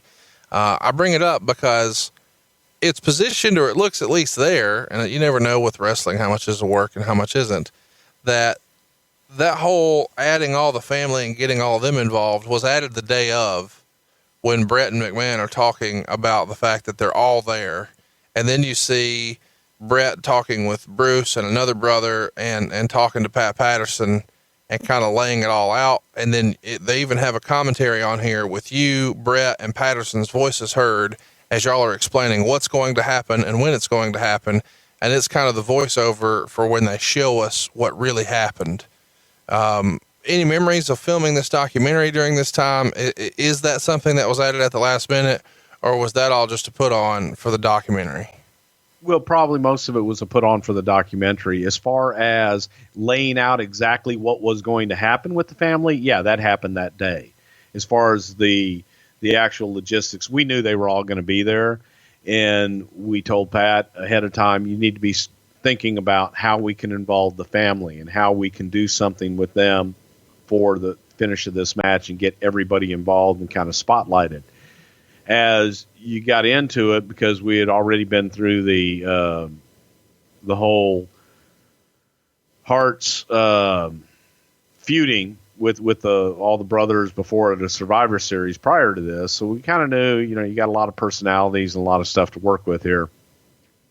But of course, Bruce, and I like Bruce Hart, but Bruce wanted to, he wanted to be the center of it, didn't want anybody touching his dad, and was very protective and felt that he should be the one to get involved. Bruce felt he should have been in the damn match. But so Bruce, of course, had to be the one to throw the drink on Austin. And if you go back and you look and you watch the finish of that match and when everybody's involved, man, Bruce has to go after everybody. And you see a point where Shamrock gets a little frustrated with Bruce, and you see a point where Hawk actually gets pretty damn frustrated with Bruce because he's not selling and he won't let go. And here are these guys that we've got to make money with week in and week out, and nobody knows who Bruce Hart is on a worldwide audience. And this guy's trying to take down Ken Shamrock and trying to take down the Road Warrior. So it was complicated at best. And then Smith wants to get involved in it. And Smith was, they're not the best, and they all wanted to look good. None of them wanted to sell for the baby faces. None of them wanted to sell for Austin or Shamrock or anybody. So that kind of presented a problem in and of itself. Hence, you do the fast finish inside the ring with the roll-up, the 1, 2, 3. Owen gets one on Austin. And then you have the big brawl, and that's all people are going to remember at the end of the day. And then Steve coming back out at the end, and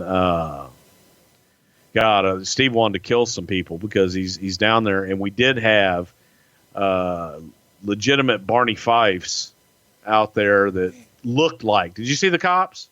Yeah. They looked, the one guy looked just like Barney Fife. And they're out there and they're trying to handcuff Steve and all this shit. And the Harts are still beating on him.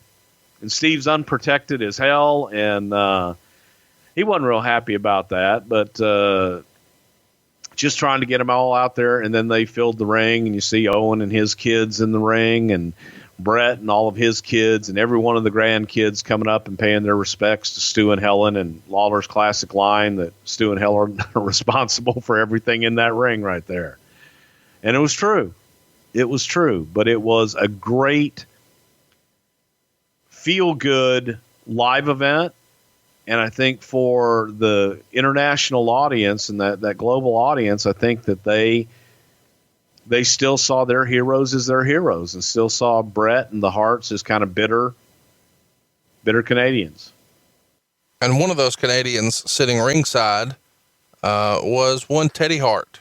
Do I have that right? You are correct. I think TJ and Natty were there too, right?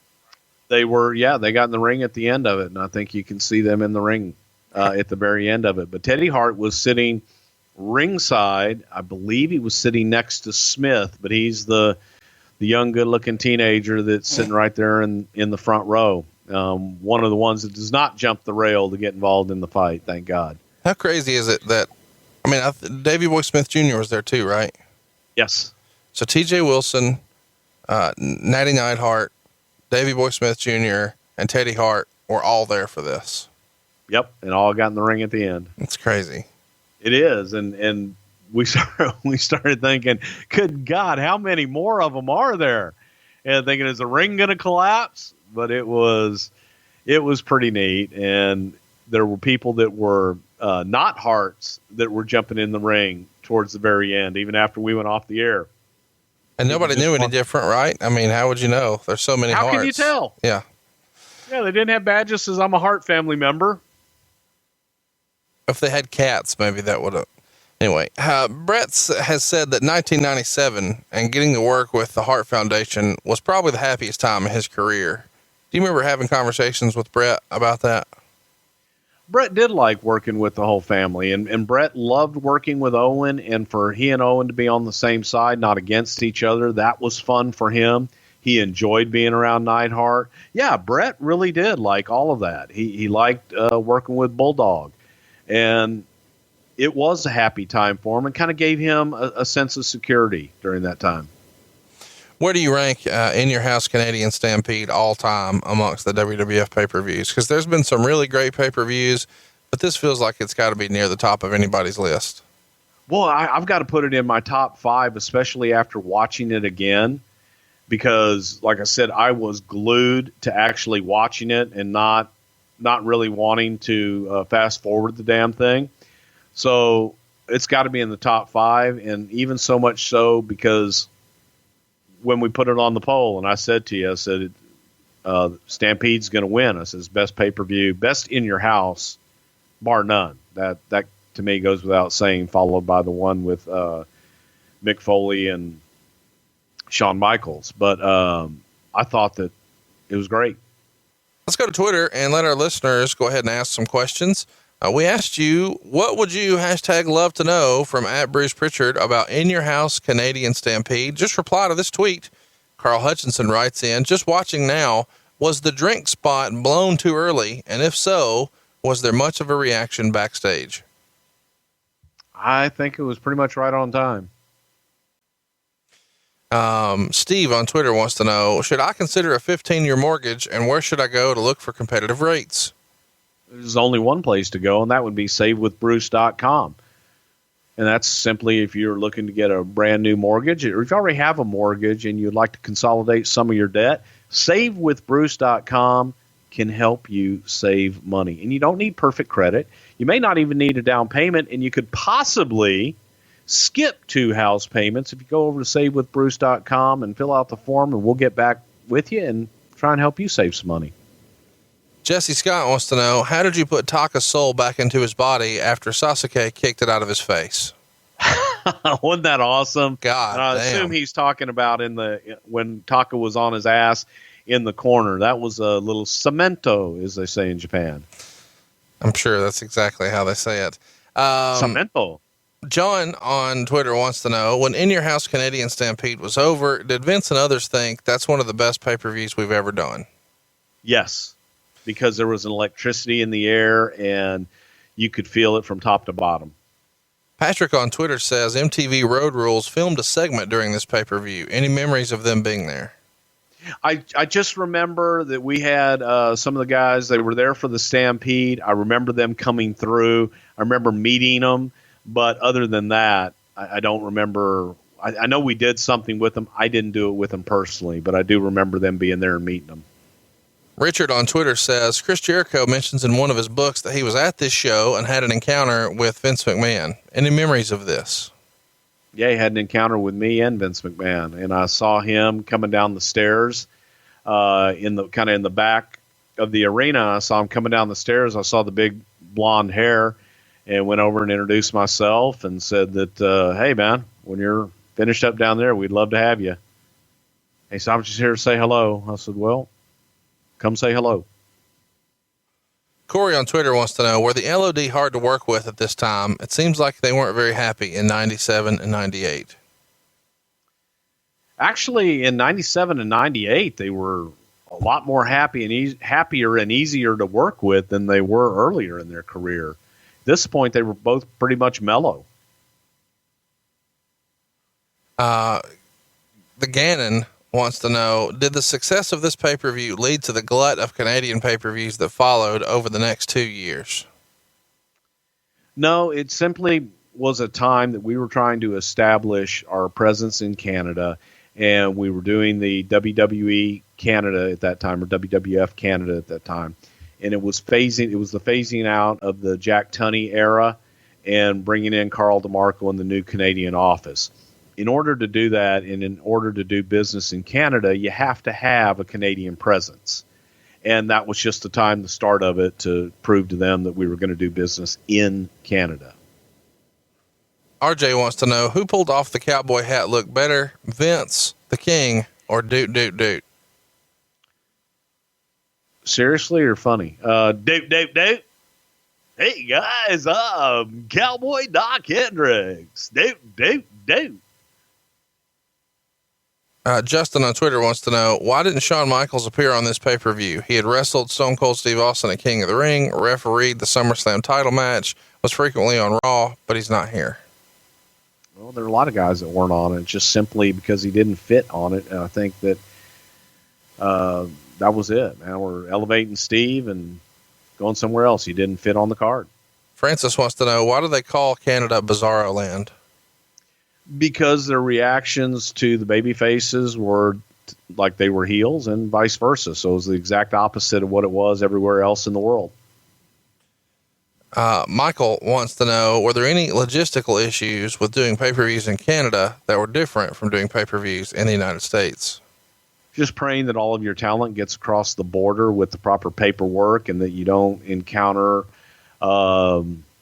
any issues at the border, and making sure that you have all your I's dotted and T's crossed. It could be difficult sometimes, but for the most part, it was no different than doing business anywhere else in the world.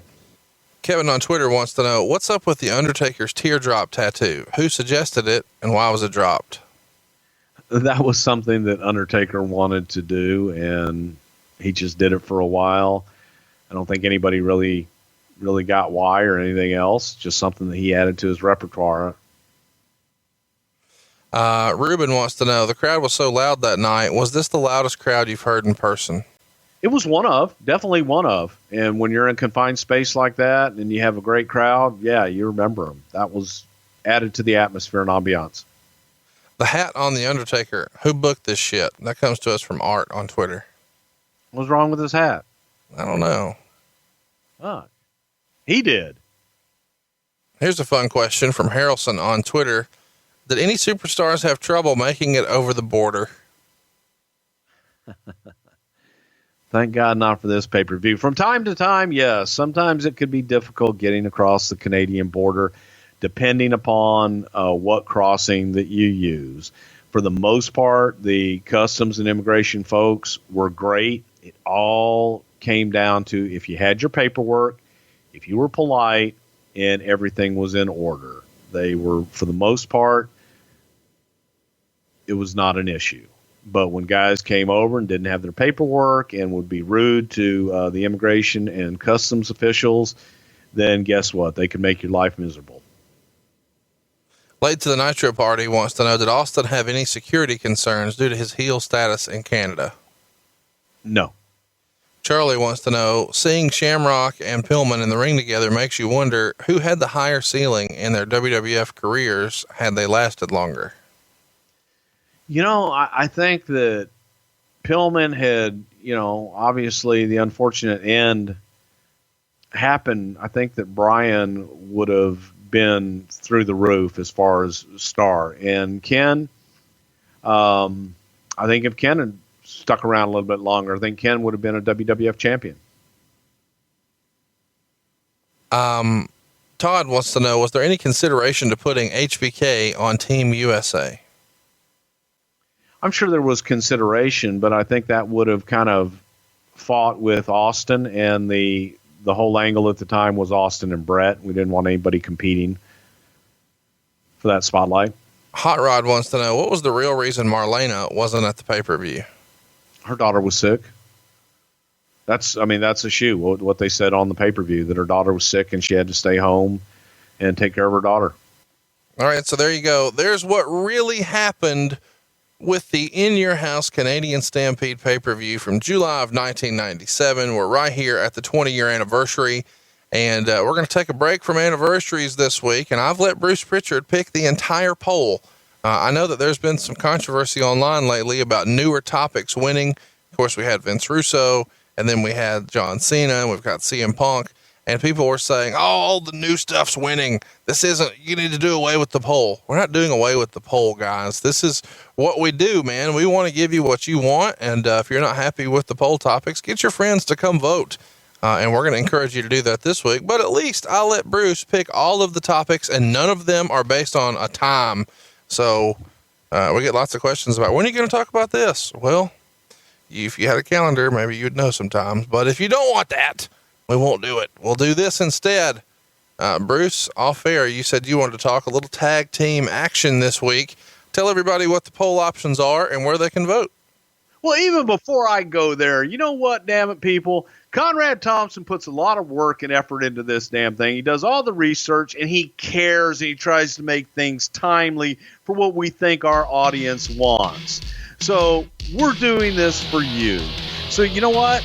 We get a lot of feedback. You guys want to talk about demolition? Then demolition is a poll topic this week. We're going to talk about the start of demolition, the whole foundation of demolition, and the comparison between them and the Road Warriors, and what happened when the Legion of Doom finally came in, and the whole breakup of demolition, so on and so forth. Poll option number 2 will be the Brain Busters. For those of you that are big Tully Blanchard and Arn Anderson fans, well, they did come into the WWF in the late 80s, managed by Bobby the Brain Heenan. And we're going to talk about what brought the Brain Busters over, their success, and their failures in the WWF, and why they finally left. And our third poll topic will be, how about we go with the Hart Foundation? We touched on that a little bit, but let's go a little old school with the Hart Foundation with Bret Hart and Jim the Anvil Neidhart, the Pink and Black Attack, managed by Jimmy Hart. We'll even talk about the time that I went around the horn refereeing matches with the Hart Foundations against the Rougeau brothers in some pretty incredible times. Last but certainly not least, poll topic number 4, rounding out all things 1980s WWF tag team. Poll topic number 4 is, let's go with the Rockers. Shawn Michaels and Marty Jannetty coming into the WWF, and how they got over, how they actually came in for one day, got fired, and then from there, a year later, almost to the day, coming back into the fold in the WWF, and their rise and ascension in the tag team ranks, leading to their split in the singles career for both Shawn and Marty. So there you go, 4 poll topics. You can vote on it only one place. It's on Twitter at Prichard Show. Let's recap real quick. Number 1, Demolition. Number 2, the Brainbusters. Number 3, the Hart Foundation. And last but certainly not least, the Rockers. Hypothetically speaking, which one do you think Vince McMahon would want to talk about? Demolition. So there you go, kids. Go vote right now. And if you haven't already, buy your tickets. We're coming to Dallas day after tomorrow. Tony Schiavone and I are going to be on stage with Bruce Prichard, and we've got stories planned that you've never heard here, that we can't share here, stuff that is going to be shocking, that is going to be the buzz of the pay-per-view. I can guarantee it. Come see us in Dallas, July 9th, the day after tomorrow, at 3 Links, Tickets are only available at one place, whwlive.com. Follow me on Twitter. I am at Hey It's Conrad. He is at Bruce Prichard. And of course, our show where you can vote and ask questions is at Prichard Show. We'll see you next week right here on Something to Wrestle With. Bruce Prichard. And now a moment from the Something to Wrestle With Bruce Prichard Archives, Episode 14, the 1990 Survivor Series. How's your Google machine? No, yeah. Roll Tide on that. That's not a rig. And, you know, that's when Hogan was wearing that hideous helmet. I need to hear this story about the Hulk helmet. Whose idea was it? Is this Vince's solution to keep from having to spend so much on fixing his hair? It was all Hulk's idea. It was an idea to, you know, sell merchandising and to sell the license plates and maybe sell the helmets. And it was just something different for him to try something new and do something different. It just didn't work. What did y'all call the helmet? Was there a nickname for it? Oh, I have no idea. I didn't know. I don't know. I'm going to ask it again. I don't know. It was something. It was a helmet that Hulk had. Make it up. And he wanted to use it. Come up with a funny name. Give me some comedy here. Let me ask again. Hey, so what was the nickname for this Hulk helmet? This moment from Episode 14, the 1990 Survivor Series, and much, much more is available in the archives of Something to Wrestle With, Bruce Prichard. The world of MLW Radio never stops.